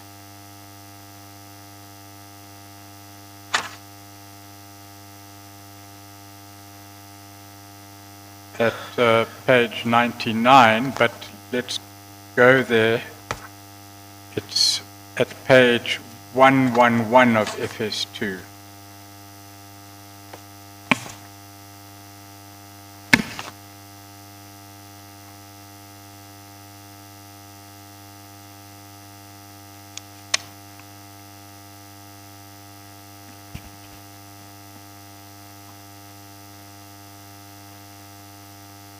This is a letter also from Mr. Mackenzie, but now to the head of Department of Housing. That's Ms. Diedrichs, correct? That's correct. But that would have been the Department of Housing in Khateng at that time. That's correct. And it's a letter which appears in paragraph 2 of the letter to say the Free State Department of Human Settlements hereby requests your department, that's now the Khateng department, not national, Khateng, Correct. to extend the services of Blackhead Consulting Pty Limited in line with Treasury Regulation 16A 6.6 of March 2005. So we're here talking about an extension from province to province, not from national to province. That's correct, Chair. The next paragraph reads, it is therefore in this regard that approval is hereby sought that you provide written confirmation to extend same in line with your approved terms and conditions as contained in your instruction to perform. We know by way of example that in the Khateng Department project, the term and condition relating to price per unit was 650 per unit. Correct. Yeah. That term and condition wasn't extended to the Free State. That's correct. And we've looked at the other terms and conditions that were set out. They too don't appear to have been extended. Remember we talked about the terms of reference and the detail of those terms and conditions. Are you referring to the SLA? The ones that were in the No, SLA? not the SLA. Well, there were no terms and conditions in the SLA. Okay. You agree with that? Yeah, yes, The only terms and conditions were contained in an instruction to perform work. that's correct. And that instruction to perform work would have contained a unit price of 650 That's correct, Chair. per unit. So we know that that wasn't extended ultimately to the Free State. But That's this correct. letter here purports to seek permission or purports to seek approval for an extension of the Khateng contract to the Free State. Correct. That's correct, yeah. So now we have so far two arrangements in place. One, the national panel, and two, the Khateng contract. Yeah. I can explain that briefly. Chair, was initially, according to my recollection, the Free State Department wrote to the National Department requesting that they extend the panel to the Free State. That's the letter, the previous letter, Chair, that we looked at. Then there was also a subsequent letter, which is the letter that we're looking at now, which also came from the Free State. But in this case, it wasn't addressed to national. It was addressed to the Gauteng Department of Human Security. And in the end, what happened was the Treasury Regulation 16A 6.6 was utilized and through the Gauteng Department of Local Government Housing, not National Treasury. So that correspondence between the province and National Treasury in the end was not utilized. So what was then transferred, or extended rather, was the Gauteng Department of Local Government Housing to the Free State. So that's where according to my understanding of how that regulation functions, was the reliance was therefore on Gauteng, simply because we performed a similar service that needed to be performed in the Free State. And I think that was the reason why it was decided in the end that, let's utilize your appointment in the Gauteng Department of Local.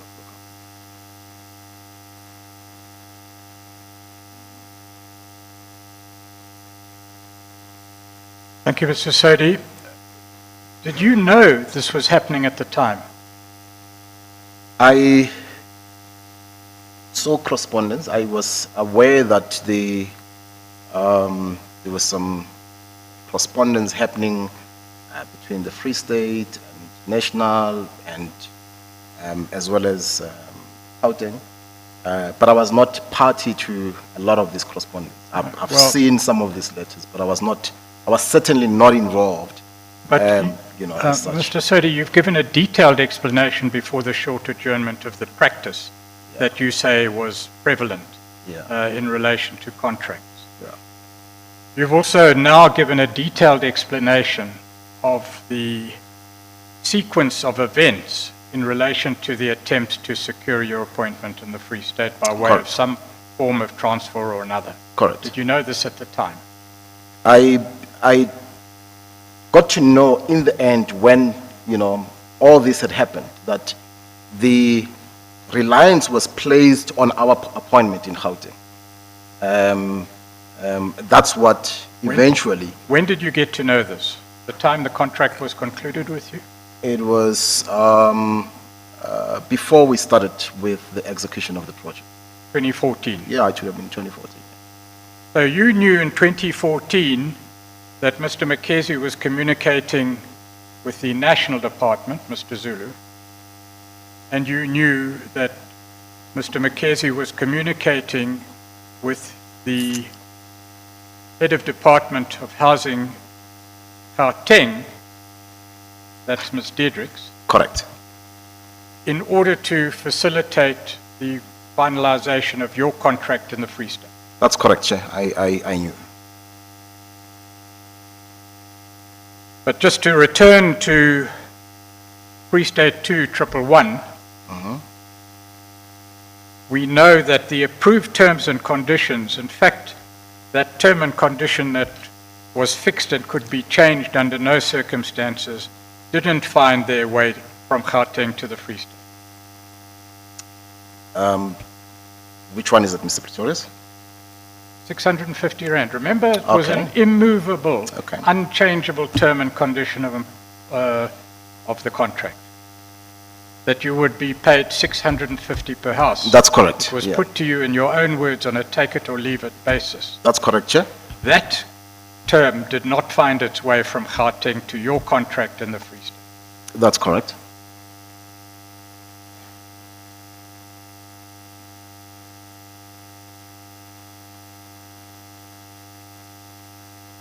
Let's go again, please, to 4 August 2014 now in the timeline. My apologies, back to Free State 8.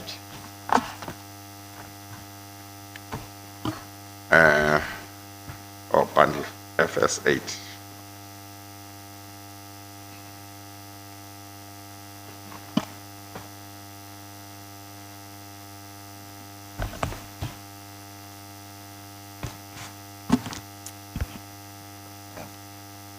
Which page are we looking at?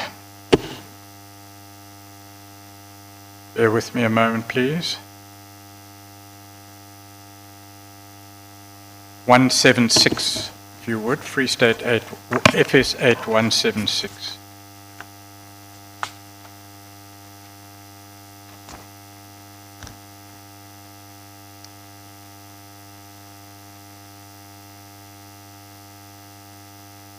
This appears to be Ms. Dedrick's reply to Mr. Mackenzie.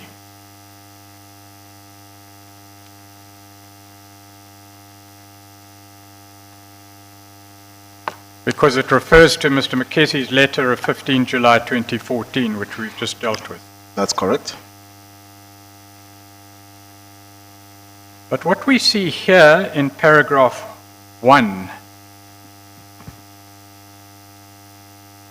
is a statement by Ms. Dedricks dated the 4th of August 2014 in this email or letter. She says, I hereby confirm my decision taken on 21 July 2014 that the Khateng Department of Human Settlements granted approval in terms of Treasury Regulation 16A 6.6 for the Free State Department of Human Settlements to participate in the contract arranged by means of a competitive bidding process from the database of the Khateng Department of Human Settlements for professional resource teams where Blackhead Consulting Pty Limited was appointed from. That, on the face of it, appears to be an approval to extend a panel contract.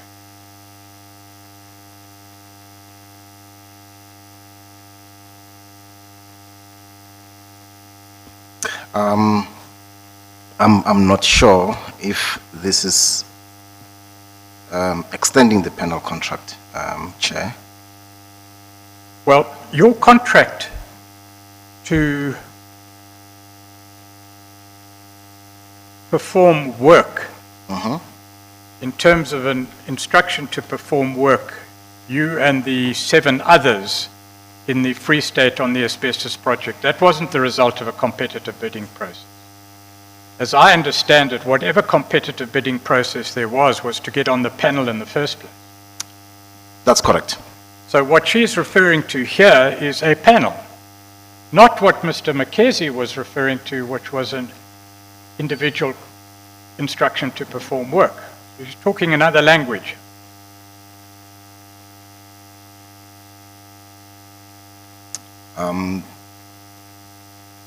Look, Chair, I not the author of the letter, so it's going to be difficult for me to respond to that question to say that she was referring Mr. to. Pretoria seeks your own understanding of what is being said here, which did concern your company. Yeah. Yeah, to say, what's your understanding of what the author is talking about here. Okay, so my understanding is that subsequent to a letter that was written by the Free State Department, by Mr. Mukesi specifically, to request, or rather to get the Gauteng Department of Human Settlements to confirm that we were indeed appointed there. So this was the response from Gauteng, from the HOD, confirming that indeed Blackhead Consulting was a service provider in the department. And, you know, obviously that if that particular regulation, the treasury regulation, had to be implemented, there were certain things that needed to happen. So it was in response to a request from a letter that was written by the HOD in the Free State.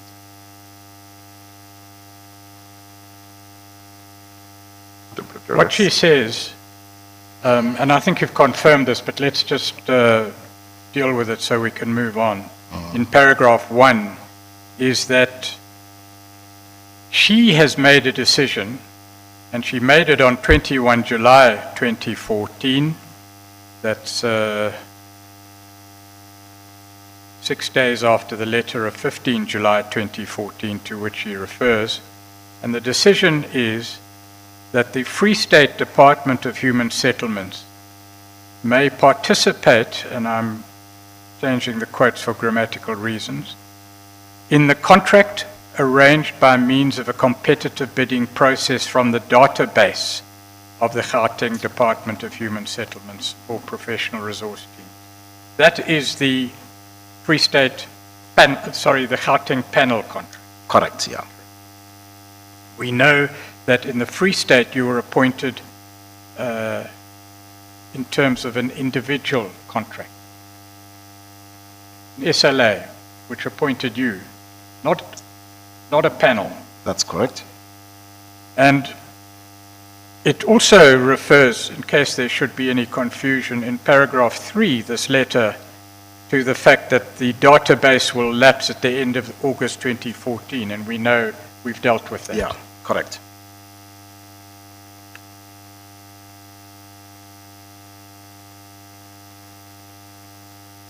So far, we have national involved in a process to extend a national database to Free State, which you say fell away. We have Mukesi asking for a particular contract to be extended. He in fact refers to an instruction to perform, a work one can read. And now we have Diedrichs purporting to extend a panel arrangement to the Free State. You nod. No, yeah, I agree. But what is also important, Mr.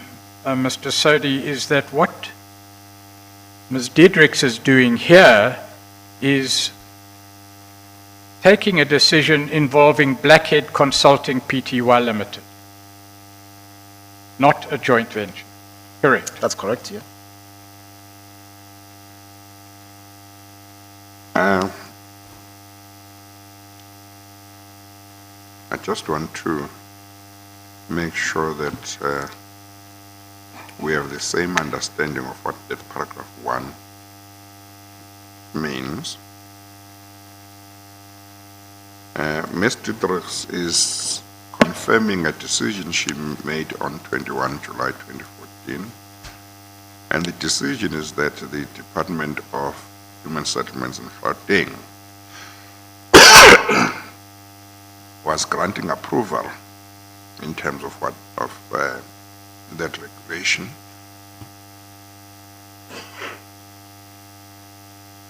In terms of the regulations stated there, for the Department of Human Settlements in the Free State to participate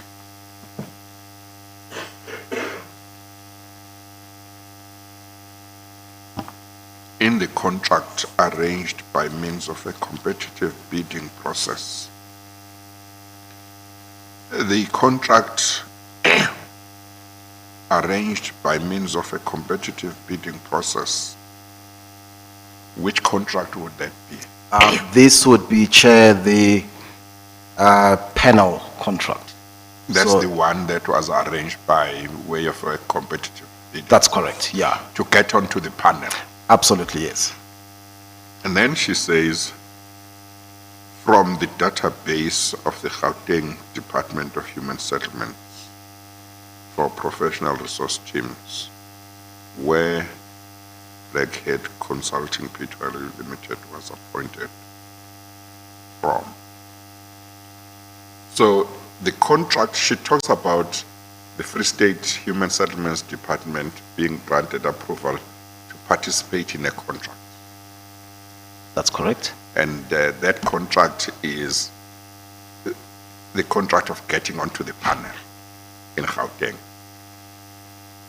as far as Blackhead is concerned. Correct? Is that right? Yeah.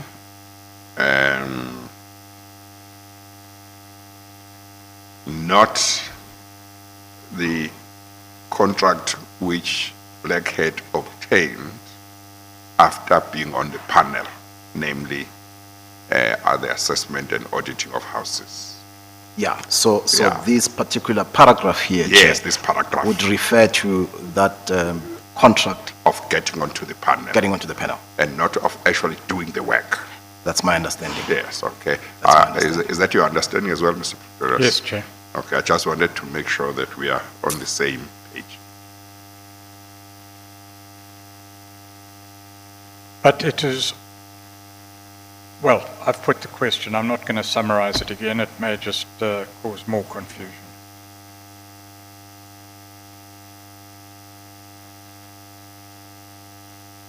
To move to another point, we've established that what Ms. Diedrichs is talking about here is Blackhead Consulting Pty Limited and not a joint venture. Correct, Chair? By the 4th of August 2014, the date of this letter, the joint venture proposal had already been made to the Khateng Department. Sorry, Free State. Apologize, to the Free State Department. That's correct, Chair. That was made on the 28th of May 2014, and the proposal appears at FS 1457, but if you agree with that, we don't need to go there. I agree with it, yeah. If you look at FS2, page 100, 1 second, Mr. Pretorius. Of course, paragraph 2 of that letter at page 176 reveals that the author of the letter seems to contemplate that Blackhead is going to be given work to do by the Free State Department, because she says the approval, and she's talking about the approval in paragraph 1, is subject to the conditions that Blackhead Consulting Pty Limited must approve in writing that it is willing to do the required work for your department, and that the participation of Blackhead Consulting may not negatively impact on their performance towards the Khateng Provincial Government. That's something else. She does contemplate that as a result of this approval that she was giving, Blackhead would do some work in the Free State. Yeah, my assumption, Chair, would be that Yes. she would make a statement like that because in the letter that was addressed to her by her counterpart in the Free State, it was specific that they're dealing with Blackhead on Just that sense. repeat that last part. I'm That saying it was they- specific that day. they intending to appoint Blackhead to do some work in the Free State. Yeah, yeah, yeah. Correct, yeah.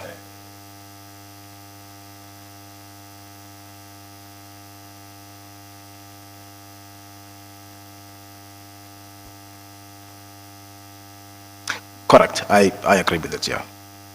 yes. For the present purposes, the letter at FS2 111 that you've just referred to from Mr. McKessie to Ms. Diedrichs, or to the head of Department of Housing, I'm not sure precisely when Ms. Diedrichs took office, contemplates the extension of the contract to Blackhead Consulting Pty Limited.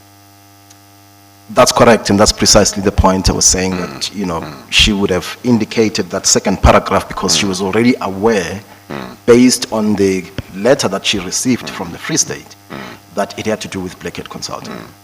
But we know at that stage that the proposal for the performance of the work in the Free State was a proposal by the joint venture. And that proposal was made earlier on the 28th of May 2014. That's correct, yeah? And if one looks at Diedrichs' statement in FS2 at page 100, one sees her response to those circumstances.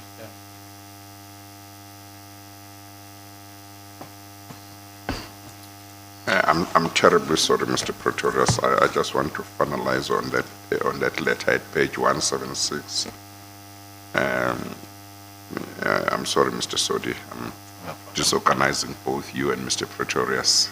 No problem. No problem. If we go back to that letter of Mr. Diedrichs at page 176, I note that she says in the second paragraph from the end of the letter, that she says, I'm reading from the middle, your department may also consider, or, I'm sorry, she says, it should further be noted that the Khateng Department of Human Settlements currently has in place a database of service providers that provide PRT work. The database will lapse at the end of August 2014 and processes are in place to establish a new database. Your department may also consider this, should the identified service provider not agree or not be in a position to do the required work. If you follow this route, you should embark on the procurement process from the companies provided and enter into an own service level agreement with a successful bidder. What is your understanding of this part? Is it that if the Free State Department, would be free to approach one of the service providers in the panel, on the panel? That's correct, yeah. And if that service provider was happy to do the work, then they would go ahead and make whatever arrangements. But if the identified service provider was not prepared to agree to do the work, then there would have to be a new procurement process to be followed. Is that your understanding? Chair, that's my understanding. Hence, there was a letter that was also written to us requesting us to confirm that we accept the appointment from the Free State. Yeah. So that this paragraph talks to that aspect as well. Yeah. But if we had said that, look, we've got too much work, or we've got a lot on our plate, we don't think we'll be able to you know, take additional work in the Free State, then they probably would have went to the panel and said, okay, fine, let's maybe identify someone else on the panel. And, you know, that's basically what is captured here. Okay. Mr. Pretorius. Thank you, Chair. If we could go back to FS8, please.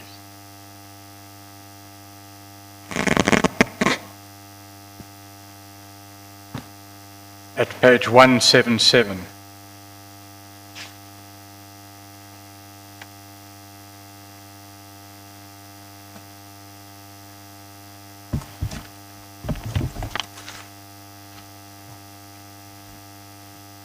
What's the page number, Mr. Pretorius? 177, Chair. Okay.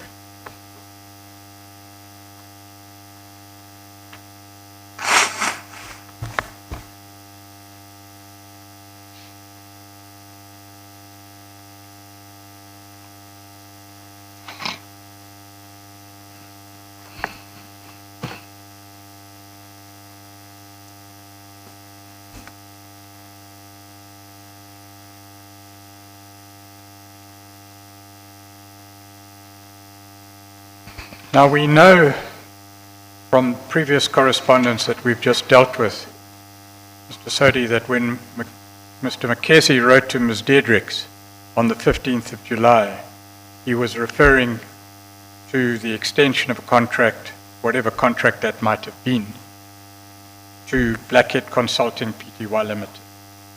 That's correct, Chair.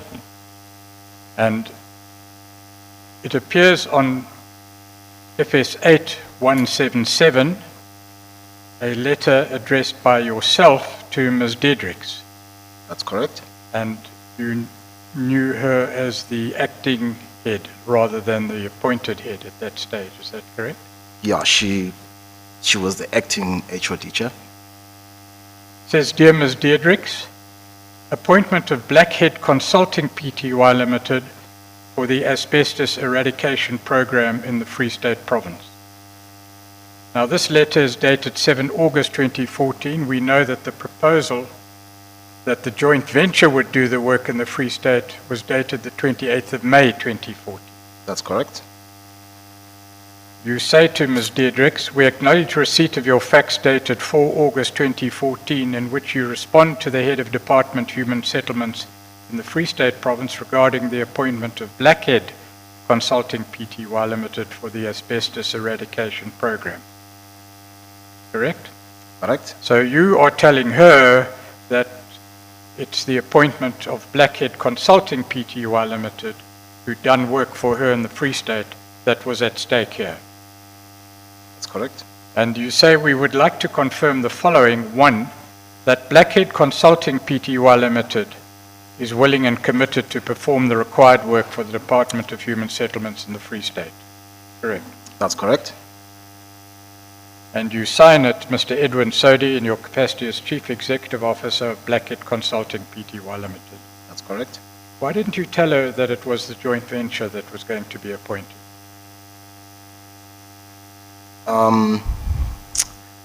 At the time, Chair, my understanding was that if one of the parties to the JV has done this sort of work, in this case, we were on the panel on the Khateng Department of Human Settlements. We had already completed the asbestos audit. So my understanding was that if on the JV, one of the parties has done work, then, it's not an issue at all. Of course, my understanding there could have been wrong. But that's how I understood. That Blackhead had done this work. It was on the panel from the Department of Human Settlements in Khateng, and it was part of a JV. So my understanding at the time was that there's absolutely nothing wrong with it. But,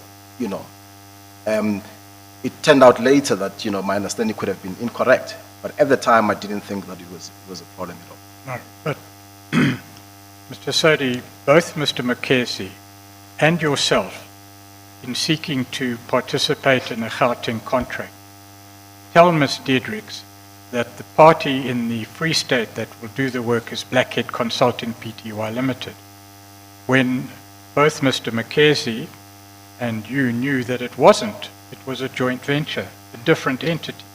Correct? Correct, Chair. This is exactly what I'm explaining.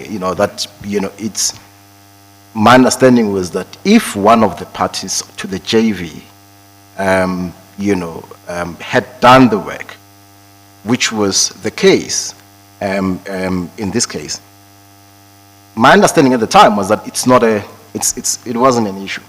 The fact that there was a diamond heel, which was not mentioned, at the time, I didn't see that as a problem, and I can also illustrate this point with another example. That if you look, for instance, at the way government works when it comes to partnerships or JVs. Give you an example. If there is a tender that gets issued out, usually before submission, there would be a briefing session, which is meant to really give clarity to the potential bidders in terms of what ought to happen. What would happen in most cases is that if, for instance, there has to be a partnership, the company that attends the briefing session can partner with any other service provider or any other company that did not attend the briefing session. So in this case, it could be, for instance, Blackhead goes to a briefing session, and we write on the attendance register, which is usually also a requirement when they do the evaluation, because some of them are compulsory. We can choose anyone else, for instance, if we want to partner. We can choose anyone else or any other company that did not attend the briefing session and partner with them or form a JV and submit. That is acceptable. That's the standard practice. That is what happens in most cases. So that's why even in this case, Chair, I would have seen it in that way, because it is allowed that for as long as one member of the consortium or the JV or the partnership, as long as one member had complied in as far as the compulsory briefing session is concerned, that is acceptable. And I looked at it in that context. But like I'm saying, some of these things could be legal, which I would not be able to deal with. That. But that's a normal practice, Chair. That's what happens in the industry. Well, let's leave aside what the Treasury regulation permits and doesn't permit. And just for the record, it only permits a contractual arrangement to be extended involving the same parties, but put that aside for the moment. If it was a matter in which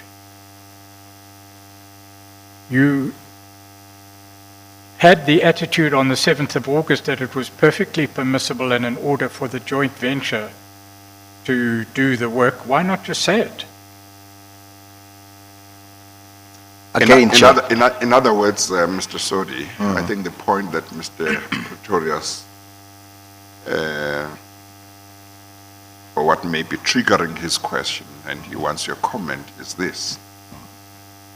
Mr. Mokgetsi and yourselves and yourself know that it's a joint venture that's going to be appointed in the first stage.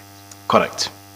When Mr. Mokgetsi writes to Ms. Didder, he knows that it's a joint venture that will be appointed. That's correct. When you write this letter, you know that it's a joint venture that's going to be appointed. That's correct, Chair. He finds it strange that both you and Mr. Mokgetsi Didn't specify. don't appear to be upfront with Ms. Didder to say, we are going to appoint a joint venture. These are the names. We don't think it matters that Diamond Hill did not participate in Khateng because Blackhead did participate. So you are open about it because you see nothing wrong about it. Yes, yeah. But on the contrary, it appears that coincidentally, both of you don't see the need to tell Ms. Didrix that actually it's a joint venture. Yes. I think that's what is triggering his inquiry. No, I mean, I would admit that in hindsight, in retrospect, we should have specified that.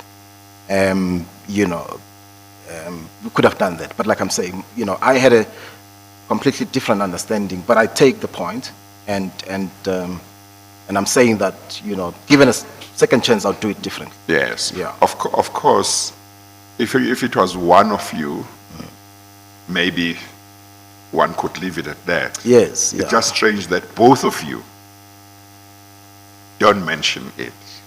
Yeah. But of course, you can't speak for him. Yes. You can only speak for yourself. But I'm just saying that that's the context. Exactly. But also, again, not wanting to get in a to and fro sort of debate, and I can't certainly speak on behalf of Mr. Mokgetsi. I can speak for myself because I wrote the letter. But I would assume the only reason why he would have omitted the JV aspect was because it wasn't the JV that was appointed in Khateng, it was Blackhead that was appointed there. Had it been a JV, I'm sure that he would have said, listen, we're intending as the Free State Department to appoint this JV. But as it turned out, it was only Blackhead. And I can only assume that that's only the reason why he would have just been, said, listen, we're referring to Blackhead here and nothing else. Mr. Pretorius, Well, that's I hope I understood what triggered your yes, question and I think correctly. the point has been made by Mr. Sodi that the reason for confining the identity to Blackhead Consulting Pty Limited in the communications with Ms. Diedrichs, both from Mr. Sodi's side and from Mr. McKessie's side, was because you knew that the only contract that had been entered into in the Khateng was Blackhead Consulting Pty Limited. That's correct. That's correct. Right. So it was deliberate. I mean, when you wrote Blackhead Consulting Pty Limited, you knew what you were doing. I knew what I was doing, Chair, and as I said, again, that I didn't see anything wrong at the time, doing it in this particular fashion, because of the examples that I gave previously about, how it works. For instance, when one party has complied, if there's a consortium or a JV or a partnership, if one party to that partnership has complied with certain provisions, then it's acceptable that you can do it that way. But I take the point, and I'm saying Yes. that, yeah. Thank you, Mr. Sodi. So you deliberately put Blackhead Consulting Pty Limited in there when you knew it was the joint venture rather that would be appointed in the Free State, in order to allow Ms. Diedrichs to say that the Khateng contract, which involved only Blackhead, could be extended. That's correct. That's correct. Right. Well, she said it did matter. Because she said had she known that it was a joint venture, she wouldn't have extended the contract. Because it wasn't permitted in terms of the law. You know that? I don't. Do you want know to that. see her affidavit to that effect? Yeah, I'm sure if it's in the affidavit, you can Yes. look at it. Let's look at but, FS2, page 100.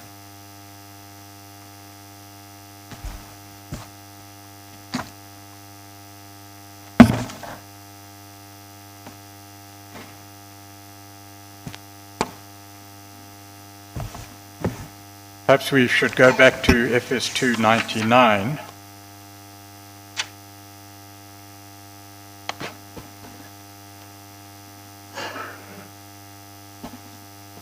What page are we at? Mr. Pretorius? FS2 99.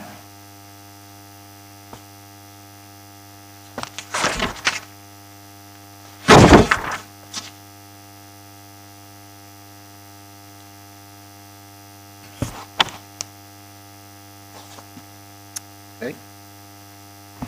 We could just go to paragraph 14.4. She was shown the joint venture proposal addressed to Mr. McKessie, and she says in paragraph 14.4, the proposal is dated 28 May 2014. You know that Yeah. is the joint venture proposal to the Free State Department. Correct, yeah. Therefore, as of 28 May 2014, Mr. McKessie may have been aware of the fact that Diamond Hill will form a joint venture with Blackhead. Well, he knew that as a fact, not may. He did Correct, know. yeah. Correct.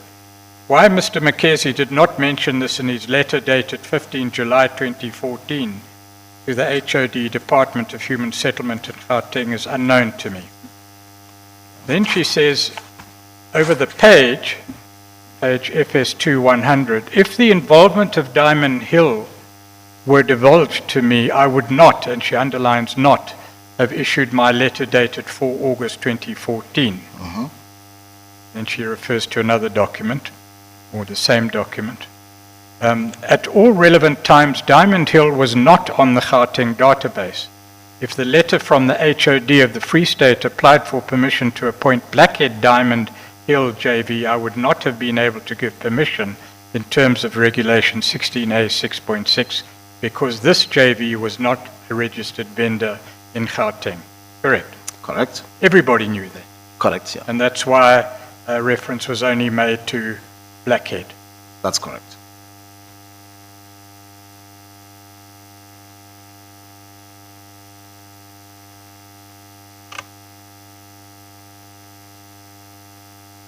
If we could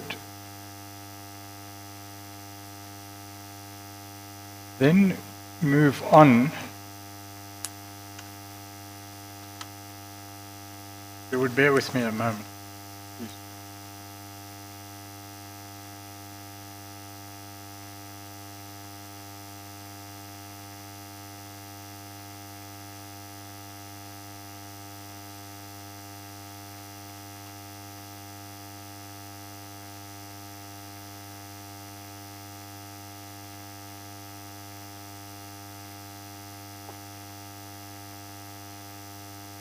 Would you go to FS 8179, please?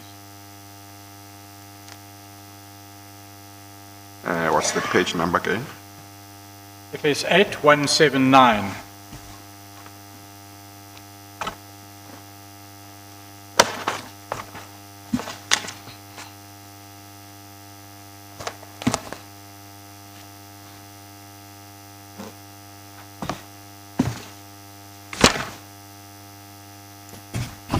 Bundle FS8, page 179. Okay.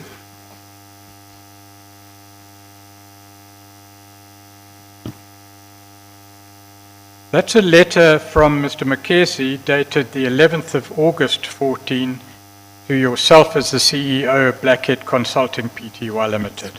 Correct? And its title or heading is Appointment of Blackhead Consulting Pty Limited for the Asbestos Eradication Program in the Free State Province. And it says the above has reference to the concurrent approval by the Khateng Province Department Human Settlements dated 4 August 2014 regarding your participation in an agreement currently secured by them. Whether that's referring to a panel or a specific contract doesn't appear to be very clear, so I'm not going to press you on that. But let's look at paragraph 1. Yeah. You formally agree to participate and extend your services. Now this is to you, Blackhead Consulting Pty Limited, to the Department of Human Settlements Free State in line with the terms and conditions of their IPW. So it seems that what Mr. Makesi is here talking about is the instruction to perform work that existed in the Free State, in Khateng. That's correct. And we've been through this a number of occasions. That is not what formed the basis of the contract in the Free State. Because the amounts were different. Yes, and Correct. there were other differences, but Correct, we yeah. can go there as well. Yeah. Then over the page, Free State 8180, FS 8180, that's a letter from yourself to Mr. Makesi. Do you see that? Correct? Now it appears for the first time that the joint venture, at least on the letterhead, appears. You see that? Correct? And although the previous correspondence deals with, and the invitations deal with Blackhead Consulting Pty Limited, you confirm here, well, let's deal with the first paragraph. We acknowledge receipt of your fax dated 11 August 2014, in which you request our written response regarding the appointment of Blackhead Consulting Pty Limited. You see that? Specifically, Blackhead Consulting, not the joint venture. Correct? Correct. We would like to confirm the following. 1, that Blackhead Consulting Pty Limited, JV, is willing and committed to perform the required work. So you're quite aware of the distinction in this whole saga of events between Blackhead Consulting Pty Limited on the one hand and Blackhead Consulting Pty Limited joint venture on the other, because you mention them both separately in the same letter. Yeah. Correct. Yeah. So this is a deliberate introduction of the JV to Mr. Mkesi, correct? That's correct, Chair, but you would also recall that the proposal. He knew it was going to be the JV. Yeah, That's so the point proposal you make. that was submitted in May. Is not going to hear for the first time about Yeah, the JV now. yeah, it was, that proposal was very specific, that it's a JV that is applying for them.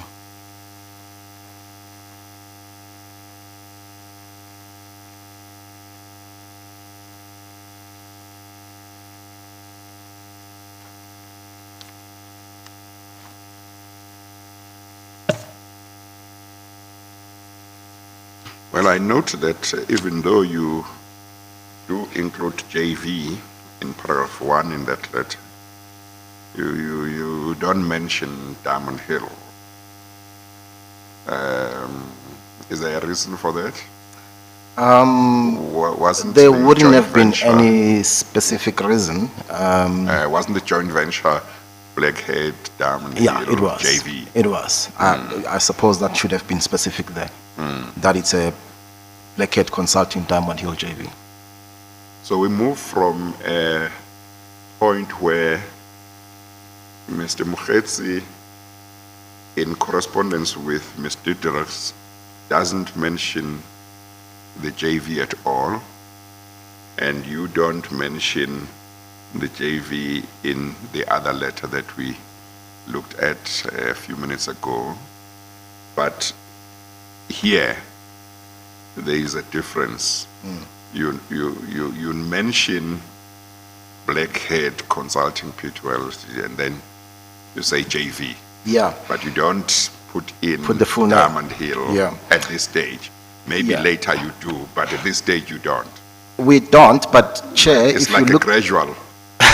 no, Chair, if you look at that letter, on top, right next to Blackhead, there is a Diamond Hill stamp. I don't know if you've got that letter in front of you. Oh, yes, I see that. Yeah. Yes. So it Yes. wasn't Yeah, so there's- to conceal Yes. anything. It was Okay, yeah, so yeah. that may be a fair point, yeah. Yes, and in the footer of the letter too, Diamond Hill is mentioned as well, in fairness to Mr. Sodi,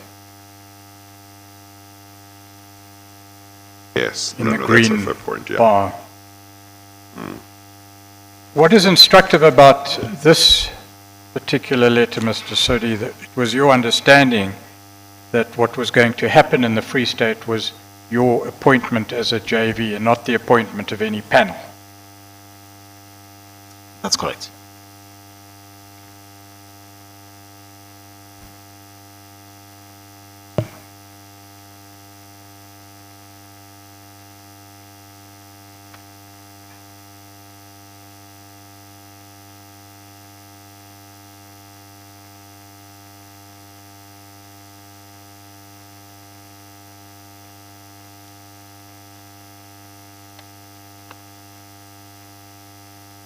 Well, we are at 1 o'clock, Mr. Pretorius. Maybe we should take the lunch adjournment, or do you have a last question before lunch?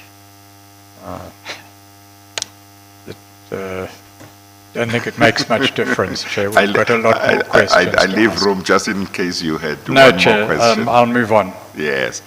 Okay, all right. We'll take the lunch adjournment and resume at 2 o'clock. We adjourn. All rise.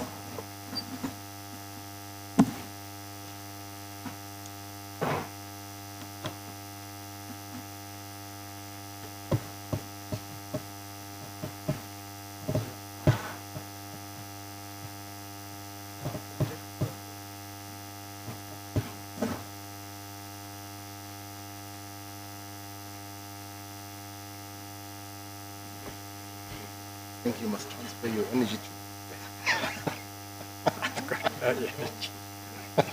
And I'm standing. And you're standing, so you're comfortable here.